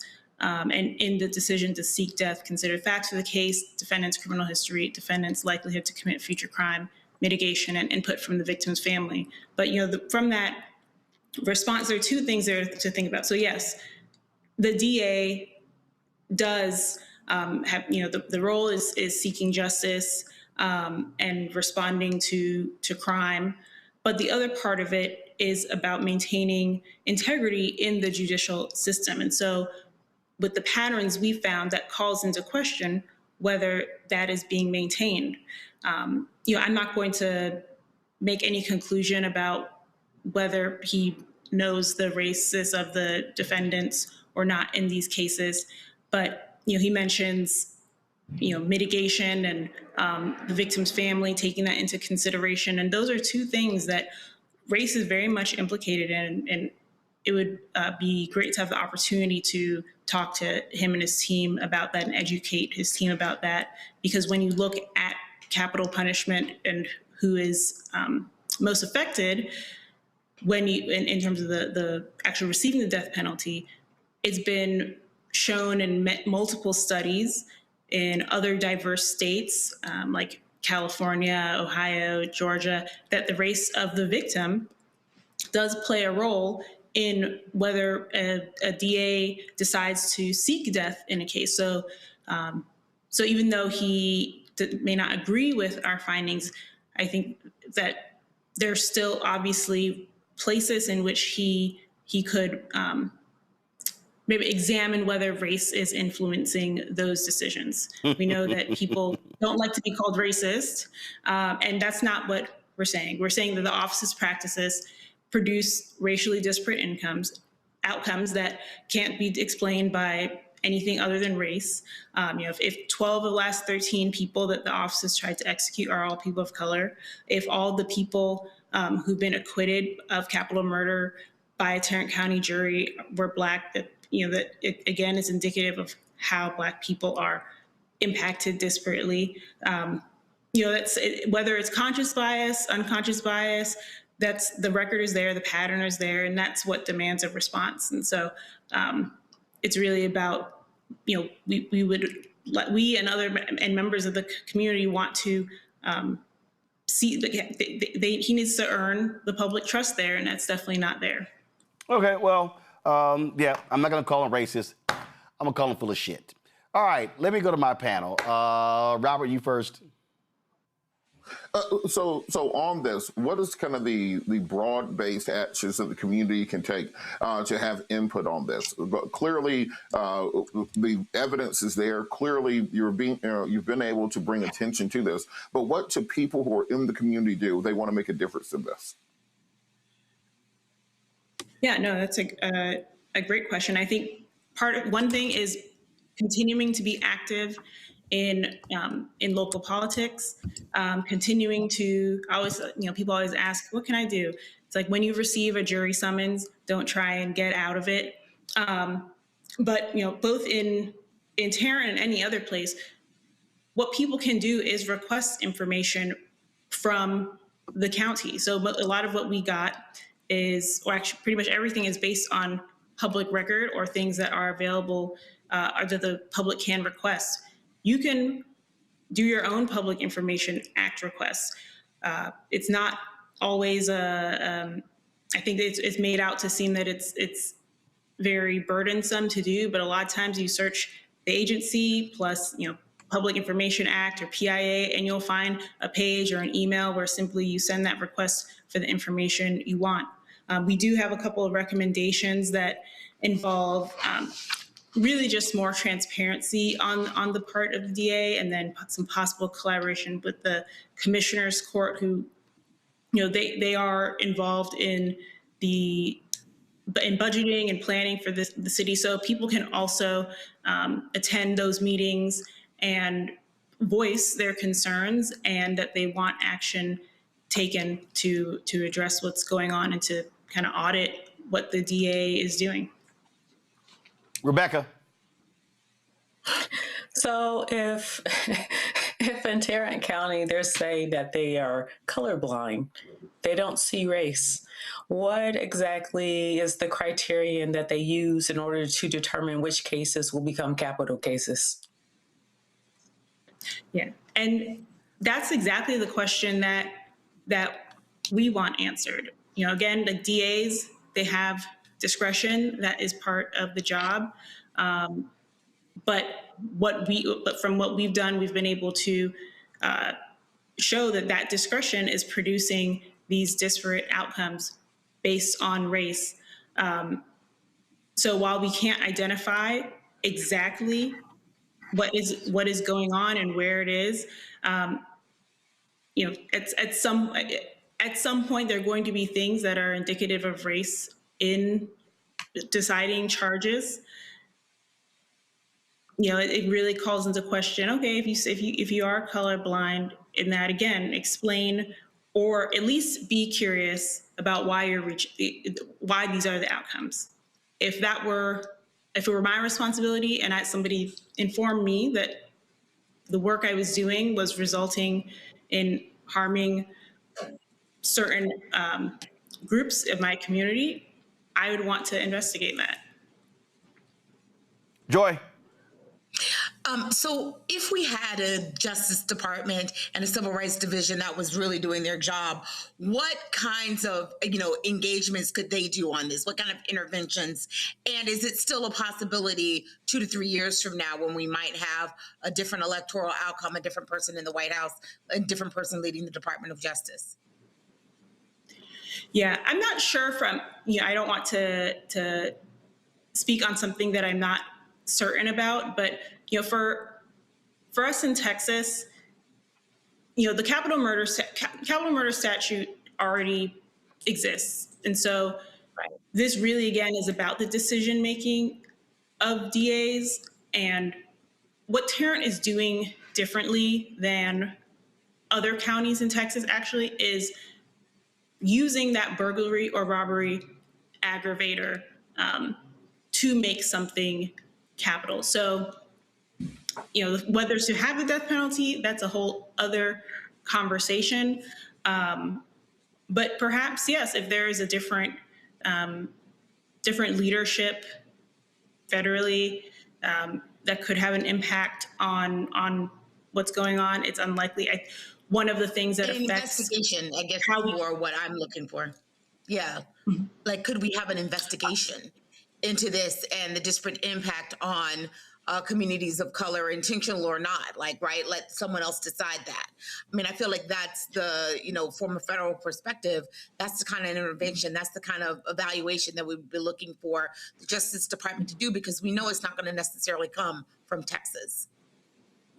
Yeah, the problem though, or one of the problems is that legally, so there's a case, McCluskey v. Kemp, where what was presented to the Supreme Court was there are all these disparate outcomes based on race with respect to the death penalty.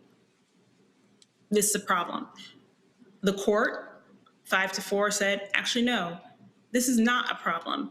So it is kind of up to us in our states, in our counties, to really take control of that, because constitutionally, there's not much we can work with. But yeah, perhaps a different Department of Justice could be interested in looking at what's going on, especially with Tarrant. It is acting differently than the other counties in Texas, and that's pretty clear. Well, I'm going to say it. You don't have to say it. The reality is a Democrat Department of Justice will look at it differently, because there was an investigation of the jail conditions in the Tarrant County jail under Biden, Harris, under Christian Clark, who was the head of the Civil Rights Division. Yeah, that was all wiped away when Trump went there. So, yeah, I think it absolutely will be a different look. Estelle, where can people go to actually see the report? So you can go to our website, texasdefender.org. Search, on our homepage, you can see a link to it, but also under that resources menu, there is a link to the page about the report. And if you are in Fort Worth tomorrow at noon at the Old Tarrant County Courthouse, we will be there with faith leaders and other community leaders to discuss their responses to the findings of the report. Okay. All right. We appreciate it. Thanks a lot. Thank you. All right. Let me thank my panel for being with us. Let me thank Joy, Rebecca, and Robert. I truly appreciate y'all insight on today. Appreciate it. Thanks so much. Folks, right now, Black Star Network headlines with Brittany Noble. The Department of Justice recently requested the names and contact information of every election worker in Fulton County, Georgia, who was involved in the 2020 election. This request was disclosed in court filings this week. The Fulton County Board of Registrations and Elections is now seeking a federal court in Atlanta to quash the grand jury subpoena issued by federal agents. The subpoena demands the names, addresses, phone numbers, and email addresses of any staff member who worked during the 2020 election. Attorneys representing Fulton County officials argue that the purpose of the subpoena is to target, harass, and punish the president's perceived political opponents. A recently removed black sheriff from St. Louis is asking a federal judge to dismiss criminal charges against him, claiming that the case is motivated by political bias. Former St. Louis Sheriff Alfred Montgomery filed a motion seeking the dismissal of charges related to handcuffing of Deputy Commissioner Tammy Ross from the City Justice Center. Montgomery is accused of tampering with and retaliating against witnesses connected to the incident that occurred back in February of last year. His attorneys argue that prosecutors relied on false testimony from the grand jury, improperly reviewed privileged emails from his attorney, and targeted Montgomery after he refused to resign amid efforts to remove him from office. In contrast, prosecutors assert that they have evidence showing that Montgomery abused his official authority. These motions come just days after Judge Steve Mayer removed Montgomery from his position. And the white mother has been arrested in Fort Myers, Florida, after being accused of attacking a 13-year-old black football player during a youth game. A viral video of the incident has sparked outrage online, with many questioning just how an adult could physically assault a child in such a setting. That incident took place during a game for the Southwest Florida Panthers youth football team.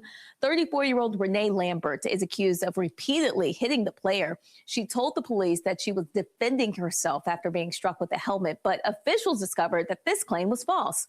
Video shows players from both teams getting into a scuffle with referees blowing their whistles. Lambert allegedly runs onto the field and appears to kick a player while he's on the ground, prompting several adults to rush in to intervene. Lambert now faces charges of cruelty toward a child and resisting an officer. Parents say this was not the first time that tensions escalated at a game involving her. She was recorded in a heated moment days earlier at a different event. The Fort Myers Youth Football Organization has permanently banned Lambert from all events and activities there. Residents in a historically black neighborhood in Indianapolis are opposing a proposed data center development. On Monday, the City-County Council unanimously passed a resolution calling for a temporary halt on new data center projects in the Martindale-Brightwood community.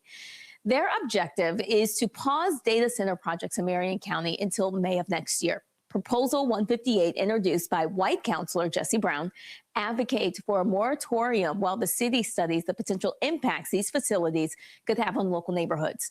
Brown has expressed significant concerns regarding how data centers could affect the local power grid, water infrastructure, and even residents' quality of life, citing issues such as noise and environmental impacts. Currently, many of these concerns are not specifically regulated, and the Department of Metropolitan Development is still drafting a new special use district known as SU-47. It would establish oversight and regulations for future data center developments in Indianapolis. This proposal seeks to prevent developers from taking advantage of outdated industrial zoning rules that could facilitate the construction of the data centers. And Donald Trump has once again threatened to bomb Iran, this time stating he would do so at a much higher level and intensity if the country does not reopen the Strait of Hormuz. This strait is one of the world's most critical shipping routes for oil and natural gas. The warning comes as tensions rise in the Middle East and growing concerns about the impact on global fuel prices and the cost of living. According to Axios, the White House believes that it may be close to reaching a possible agreement with Iran and expects a response within the next 48 hours.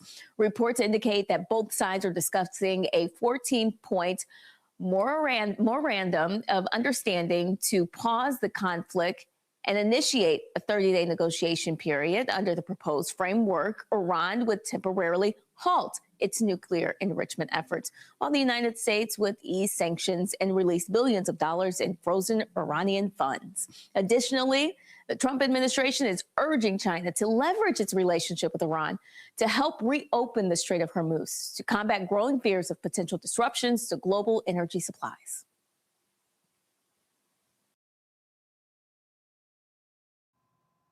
All right, Brittany, I appreciate it. Folks, don't forget, watch the Breakdown of Brittany Noble every single day at noon Eastern right here on the Black Star Network. Again, noon Eastern on the Black Star Network. All right, going to a quick break.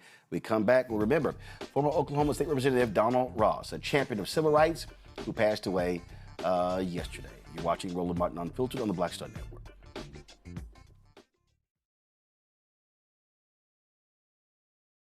If in this country right now, you have people get up in the morning and the only thing they can think about is how many people they can hurt, and they got the power, that's a time for mourning. For better or worse, what makes America special, it's that legal system that's supposed to protect minorities from the tyranny of the majority.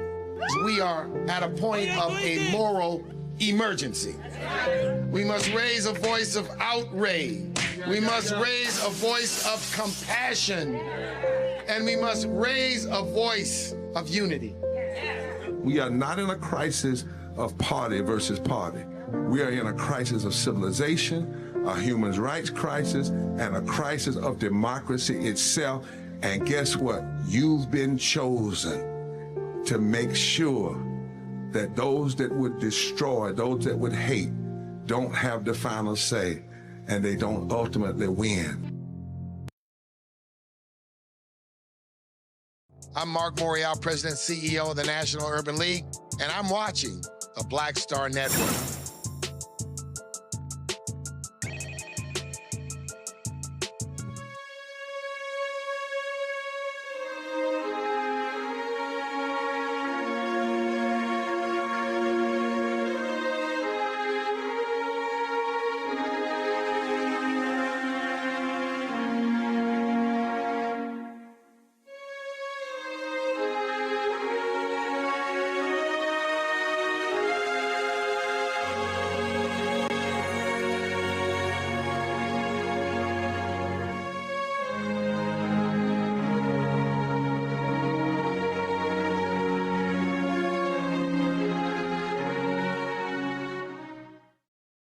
Former Oklahoma State Representative Don Ross, a champion of civil rights during his decades-long career in public service, passed away at the age of 85. Yesterday, I got a phone call from his daughter and a text message from his son and letting me know that he passed away. Ross served 20 years in the State House and played a key role in urging Oklahoma to remove the Confederate flag from the state capitol grounds in 1989.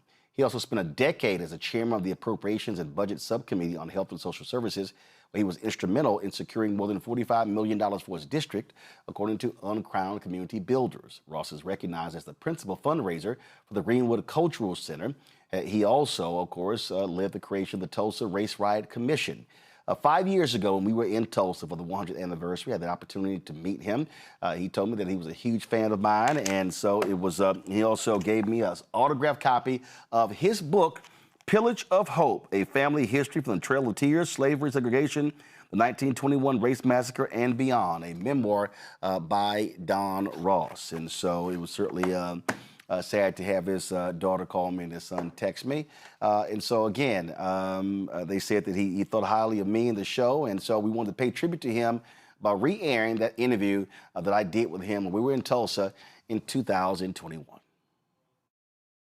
Of course, I have been covering this Justice for Greenwood Town Hall, and you've been hearing the stories. Come right on in. If you were watching the live stream when they announced that a former state official, Don Ross, was in the room, and so I had to let him know he was not coming to the town hall. He was actually coming here to chat with me. And that's why he's here, and he joins us right now on Roland Martin Unfiltered. Doc, how you doing? I'm fine. My back hurts, but I'm old. How old are you? You know what I mean when you get there. I'm 80. You're 80 years old. I'm old.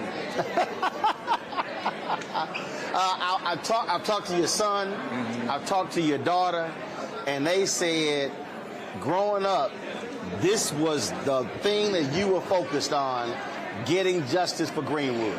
Well, I don't know what justice is anymore. There were a lot of things we didn't have, and we tried to get them.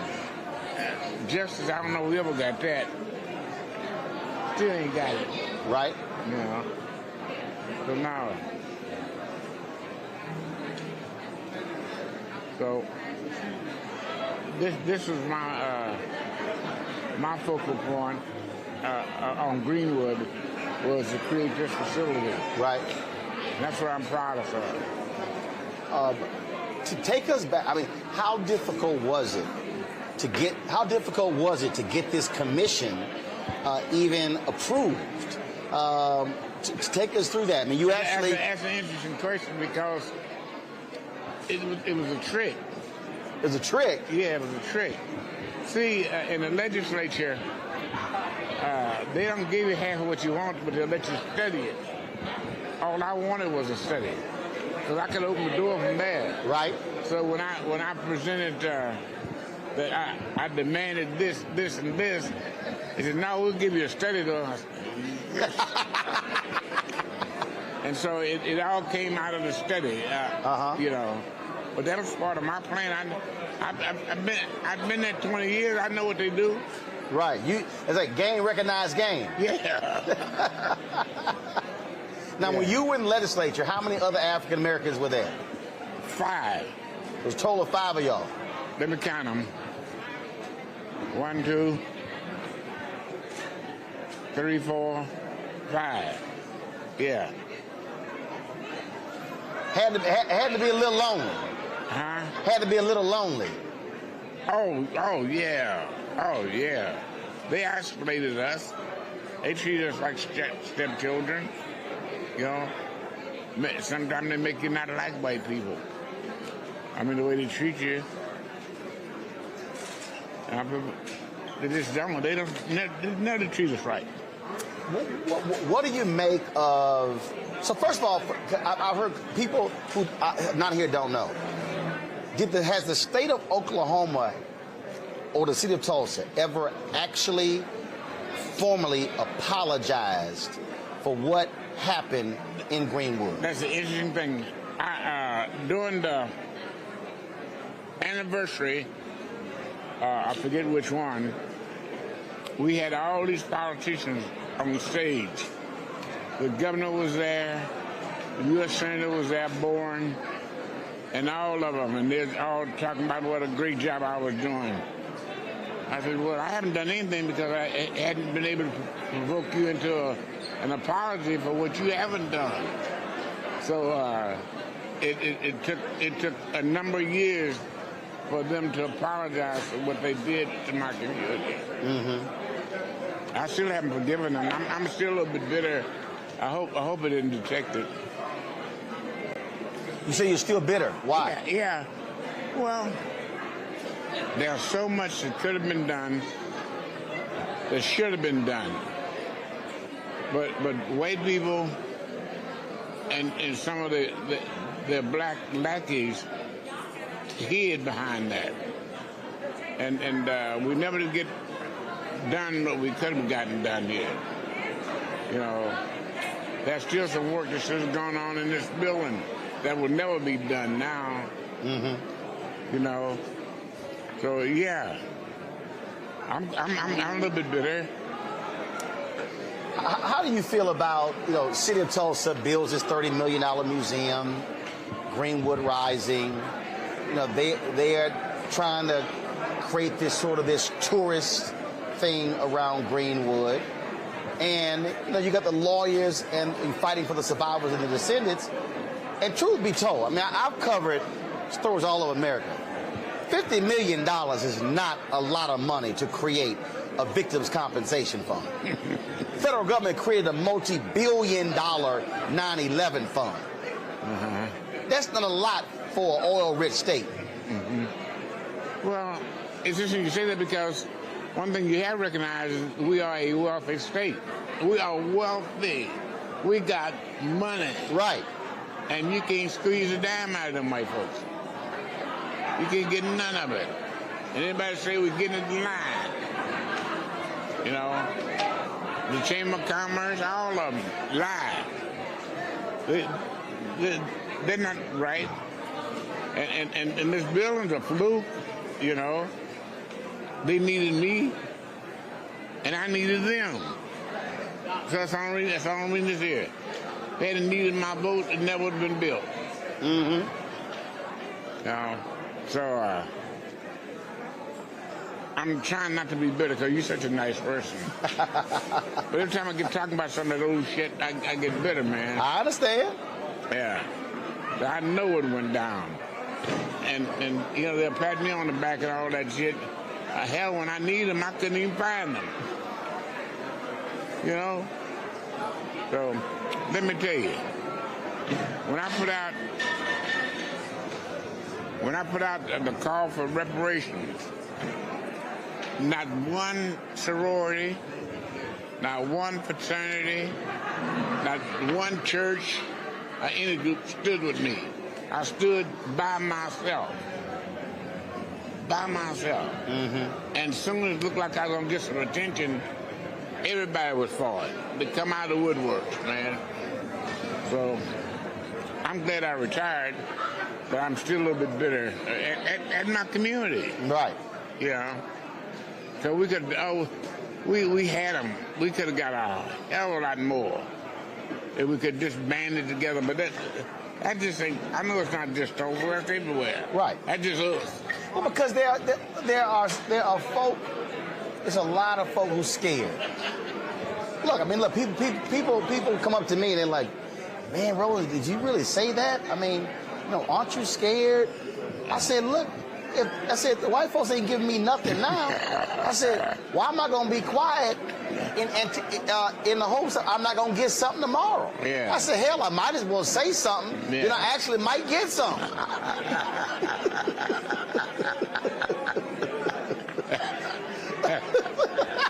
I mean, what's the Billy Preston song? Nothing from nothing leaves nothing. Yeah. Well, you know how I feel, don't you? I understand. Yeah. In many ways, I'm proud of my community, but more ways than not, we've been disappointed ourselves because so much we could have done, man. So much.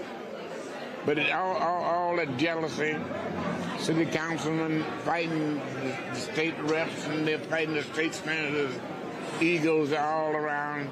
So finally, I just quit. Now, when did you retire? In I've been in, why'd you ask me that? I've been in it 21 years. Okay. 21 years I was in it. So you figured it out. My math ain't that good. So you wrote a book, Pillage of Hope. This is the book right here. Because you wanted your story on paper. Not so much my story, but a story of how things evolve. Right. I think I'm not in that much, but how it evolved, the ride and all that stuff evolved is in there, and that's what I was writing for, really. What I was reading the tweet from Jelani Cobb earlier, and he's been going around Tulsa, and he said he's shocked the number of white folks today who actually believe the massacre never happened. Oh, I believe that. I believe that. I believe you can go 30 feet outside that front door and find something.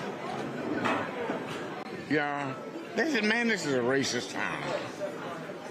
I know we say that about Chicago, say that about everywhere, but I think if we compare records, we got it. You said you compare notes. Yeah. You ain't never had no ride that killed. They say 300, could have been many 1,000 people. Right. Threw them off in the river and Samoan pits and no. It's a tough town. I've run into a lot of young brothers. We've been here since Thursday. And I've run into a lot of young. Oh yeah, we've been. You might well move in. Yeah. We've been covering stuff all over. I've run into a lot of young brothers and sisters. A lot of them are starting businesses, and they really are taking hold of Black Wall Street. I hope. Don't get fooled by this. By this affair. Tomorrow they won't know shit. I'm telling you, man. Well, in fact, I told DeMario and I, we were at dinner, and that was last night, and I said, DeMario, I really believe that this can become an annual 4-day event. I said, but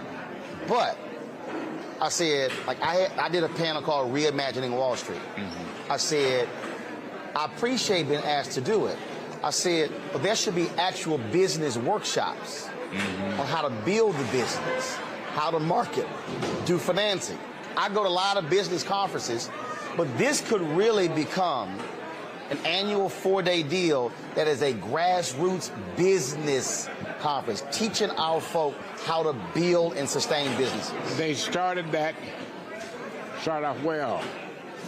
Then Black Eagles got in the middle of it, and I just quit. I saw it. No. I mean, I didn't knock it or anything. I just got away from it. Gotta keep ego out of it. Yeah, but man, I love my community. Don't get me wrong. I got you. I know how you feel. But I just don't know what can. Oh, I get black folks who come on my YouTube channel, dogging me, talking to me, you not down for black people. And in fact, I had some cats yesterday yelling and screaming, you a disciple of the white man. And I laugh, and I just tell them, you young and dumb, just move the hell on. Yeah. You know, I don't want to sit here and worry about these fools, because I know the folk who I've talked to, who've impacted, who we've helped. And so it's going to always be a new fool. Yeah. I just kind of shared, when I became ill, I just kind of stayed away from everybody, because I don't want to argue anymore. Right. Man, you don't know. I spent 20 years arguing with these Negroes. Oh, you would know. I do know. I do know. I was trying to hide it from the white boy, but it's too late. He black. Oh, really? Man, you could pass. Lord, Lord. But I don't know. I don't want to leave a negative. If you ask me, am I proud of the facility? Oh, absolutely. Because I pretty much single-handedly did this. Tell you how cold-blooded my people are. I hid the funding of it for 8 months until I got it all locked down. Really? Yeah. They want to make this a gym. I got a gym across the street. Got a gym over there. Every time I get open space, they want to put some goals up and shoot basketball. Man, we got about 5 gyms I know about. Yeah. So you hid the money? I hid the money. They didn't know what was coming up over here. Me and Senator Horner. When they found out about it, it was half-ass built. Yeah. We hired our own architects, the whole bit. But they were, I mean, tell them what this would have been if I turned them loose for a community meeting. So you kept it quiet, kept it to yourself? Silent. Nobody knew. They kept seeing stuff going on, so I wonder what that's going to be. I said, man, I don't know. Man, you got to know these brothers. These are co-brothers. And we had a couple of brothers, and I ain't going to call their names because we might be on TV, but they cut my throat every chance they got. Every chance they got. You know, so I wasn't about to let them have an edge on me. But then all of a sudden it get built, and you sat back and said, see, I told y'all I was going to do this. How'd you know? I could tell. Yeah. I picked it up in your spirit. But now, I can call their name, Jack Henderson and what is the other boy's name? Oh, I forget his name. I'll think of it. Yeah, it was 2 of them that fought me down the line, man, lied on me. Man, we got a chance. And on my mama's grave, we had a chance to get $30 million. Really? To develop this whole area. The 2 black city councilmen killed it. Are you serious? My mama's in her grave, and I hope she come up and die again. The 2 black, not the white ones. White one was for it. Wow. Cold town, man. Jack Henderson and what's the other boy's name? I guess I ain't with him. I forget his name. And then he just got beat by that girl, the city president now. Yes. Yeah, that was wonderful. Well, see, I know she's something because she keeps her gun on her hip. Oh, does she have a gun? Oh, she stood up in here. Vanessa had a gun. She said, no. She said, I don't go nowhere without my gun. But she's special. She a bad sister. Yeah. And the boy we beat is one of the guys always after my ass. But it's a cold town, man. Cold town. And it has so much it could be proud of. But our leadership, including me, we're so thin, indifferent. I can include me in that because I'm tired now. No, but no. Yeah. No, listen to me real clear. But you did your job. When I'm on the board of National Association of Black Journalists, when we went after CNN, they had no black top executives. So I called Bernard Shaw, longtime anchor at CNN. And this is what he told me. He said, Roland, every generation has had to do their part. It's now your time. So you ran the race. You passed the baton. Yep. And you ain't supposed to run the race forever. Thank you for saying that. Because even my kids ask me, Daddy, why don't you go do this? You got a name. I ain't got no name. You know, I did what I was supposed to do. And now I'm through. You do something. Right. You know, that's my kids I'm talking to. Right. They want to demand to me before they demand themselves. Yeah. No, my parents are 74. They did their job. That's right. That's right. So I'm not as bitter as I appear to be, but I'm also not very comfortable. You know, because you know what it could have been. Oh God, man! And that's what's when I know how that feels. I ran the Chicago Defender, and I knew the vision I had, and I was adding podcasts and magazines, and we were going to do events. And they came to me and they were like, "What's?" And here you get this historic black newspaper. And I was, and I'm talking about. I mean, I had the vision, and I said, "Man, look, these are all black millionaires." I said, "Look, if y'all would just get out my way and let me do what I've been trained to do, this is going to be one of the biggest black-owned media companies in the country." I told them. They sat there and said, "We just want to be a small community newspaper." I said, "I gotta go." Yeah. I left. I sold that newspaper and the Black Dispatch when I was a kid, about I guess 18. No, younger than that. Younger than that. I don't know how old I was. Shit. I've been gone 14 years, and it still hits me what could have been. You know what I'm talking about? I'm telling you. Look, I've done a lot of other things. I got my own company now, but I'm sitting there like, if y'all would just gotten the hell out of the way and just let a young brother do what he was destined to do, what it could be for our people. They were jealous of you. They were jealous of you. You had the vision and the energy. And I'm telling you, I know it because I feel that's the way they treated me. You know, you had the vision and the energy to do it. Right. You were creative. Right. Yeah. All right. What are you? Last question for you. What would you just visually? What would you like or hope for this place to look like in 20 years?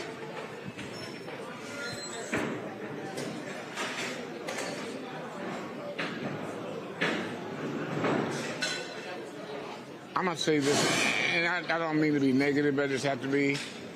I don't see, including my kids, I don't see any creative energy coming up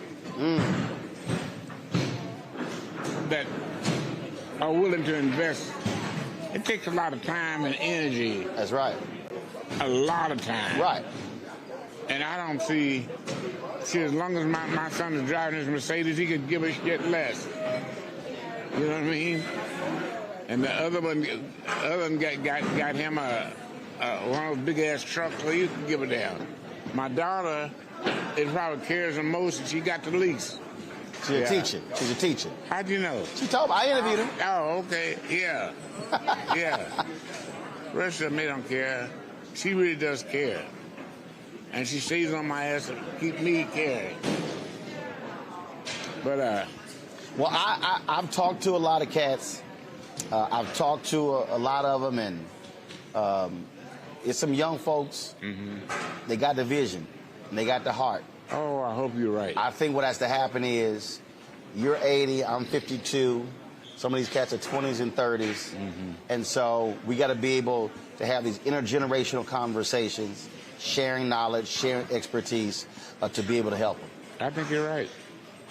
I don't know if I have the energy anymore, though. No, but you ain't. What you did, that's what I'm saying. See, you're 80, I'm 52. It's a 28-year gap. And so the reality is my job is to operate as an elder to the person who's 25. That's a 25-year gap. So the responsibility is, it's like, hey, you enjoy your life, go have fun. It's like, Don, we got it. Boy, you got a vision. Boy, I wish I had more Negroes like you. Well, the reason I launched this digital company, because we're streaming this all over the world right now, is to be able to reach somebody who's watching. And they listen to you, and they listen to me, and we're teaching every single day. We're broadcasting every day to create a bunch more media, a bunch more use. So you sell advertising on it? Yeah, we do that as well. Okay. Absolutely. Yeah. But the fan base also gives to help us. They gave last year $672,000 for us to keep broadcasting. Oh, good. You have arrived. Yeah. You have arrived, my man.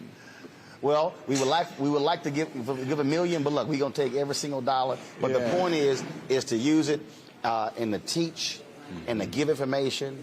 'Cause information is power, and then we do that. Look, it's not on. All I can do is give it.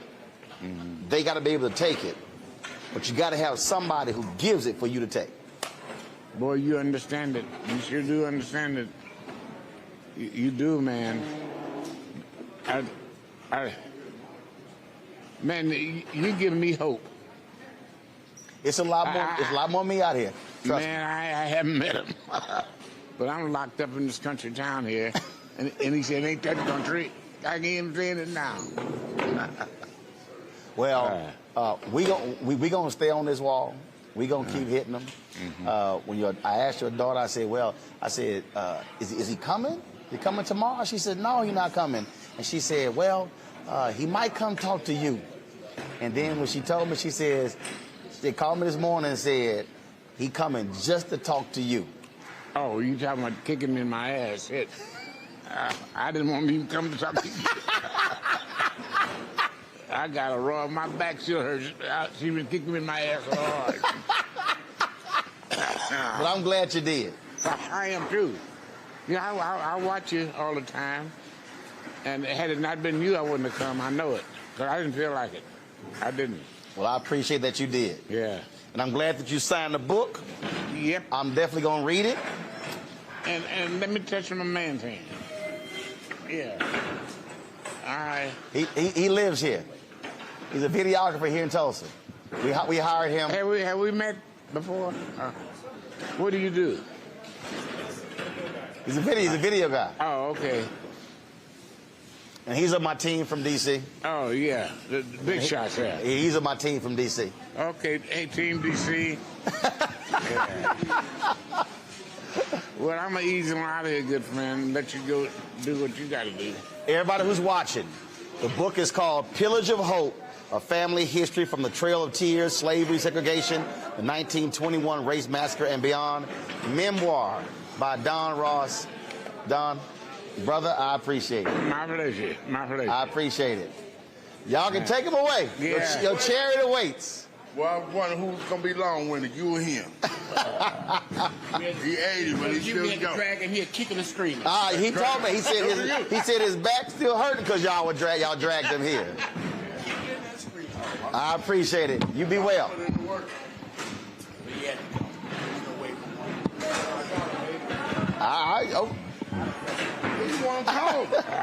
I told her. I told her I want to talk to him. Yeah, you did the right thing. I appreciate it. He talked to the right one. I can wear them out. No, you can't wear me out. I was one on your case. You doing this to me. You got to take credit. That's what you would do. Yeah. I appreciate it, my brother. We appreciate you. You be well. All right. You take care. Yep. Yo. I want something to eat, but I don't know what. Got it. Folks, y'all can go and get it. Bookstores, Amazon.com, former state legislator. Fan club. Look, your dollars are important for us to do what we do, so your support matters. And if you contribute to our fan club, please do so. Use the Stripe QR code. You see it right here. That's for checks and money orders. I'm sorry, Stripe QR code is for Cash App. It's also for credit cards. Checks, if you want to see a check and money order, make it payable to Roland Martin Unfiltered, P.O. Box 57196, Washington, D.C. 20037-0196. PayPal, R. Martin Unfiltered. Venmo, RM Unfiltered. Zelle, Roland at RolandSMartin.com. Roland at RolandMartinUnfiltered.com. Download the Black Star Network app, Apple phone, Android phone, Apple TV, Android TV, Roku, Amazon Fire TV, Xbox One, Samsung Smart TV. If you want to get out Black Star Network swag, go to shopblackstarnetwork.com. Shopblackstarnetwork.com to get our swag. Also support our black-owned businesses. Go to shopblackstarnetwork.com. And of course, if you want to be sure to, if you want to support a fan base, download the app. You can also follow me at Roland S. Martin. Folks, that's it. I'll see y'all tomorrow right here, Roland Martin Unfiltered on the Black Star Network.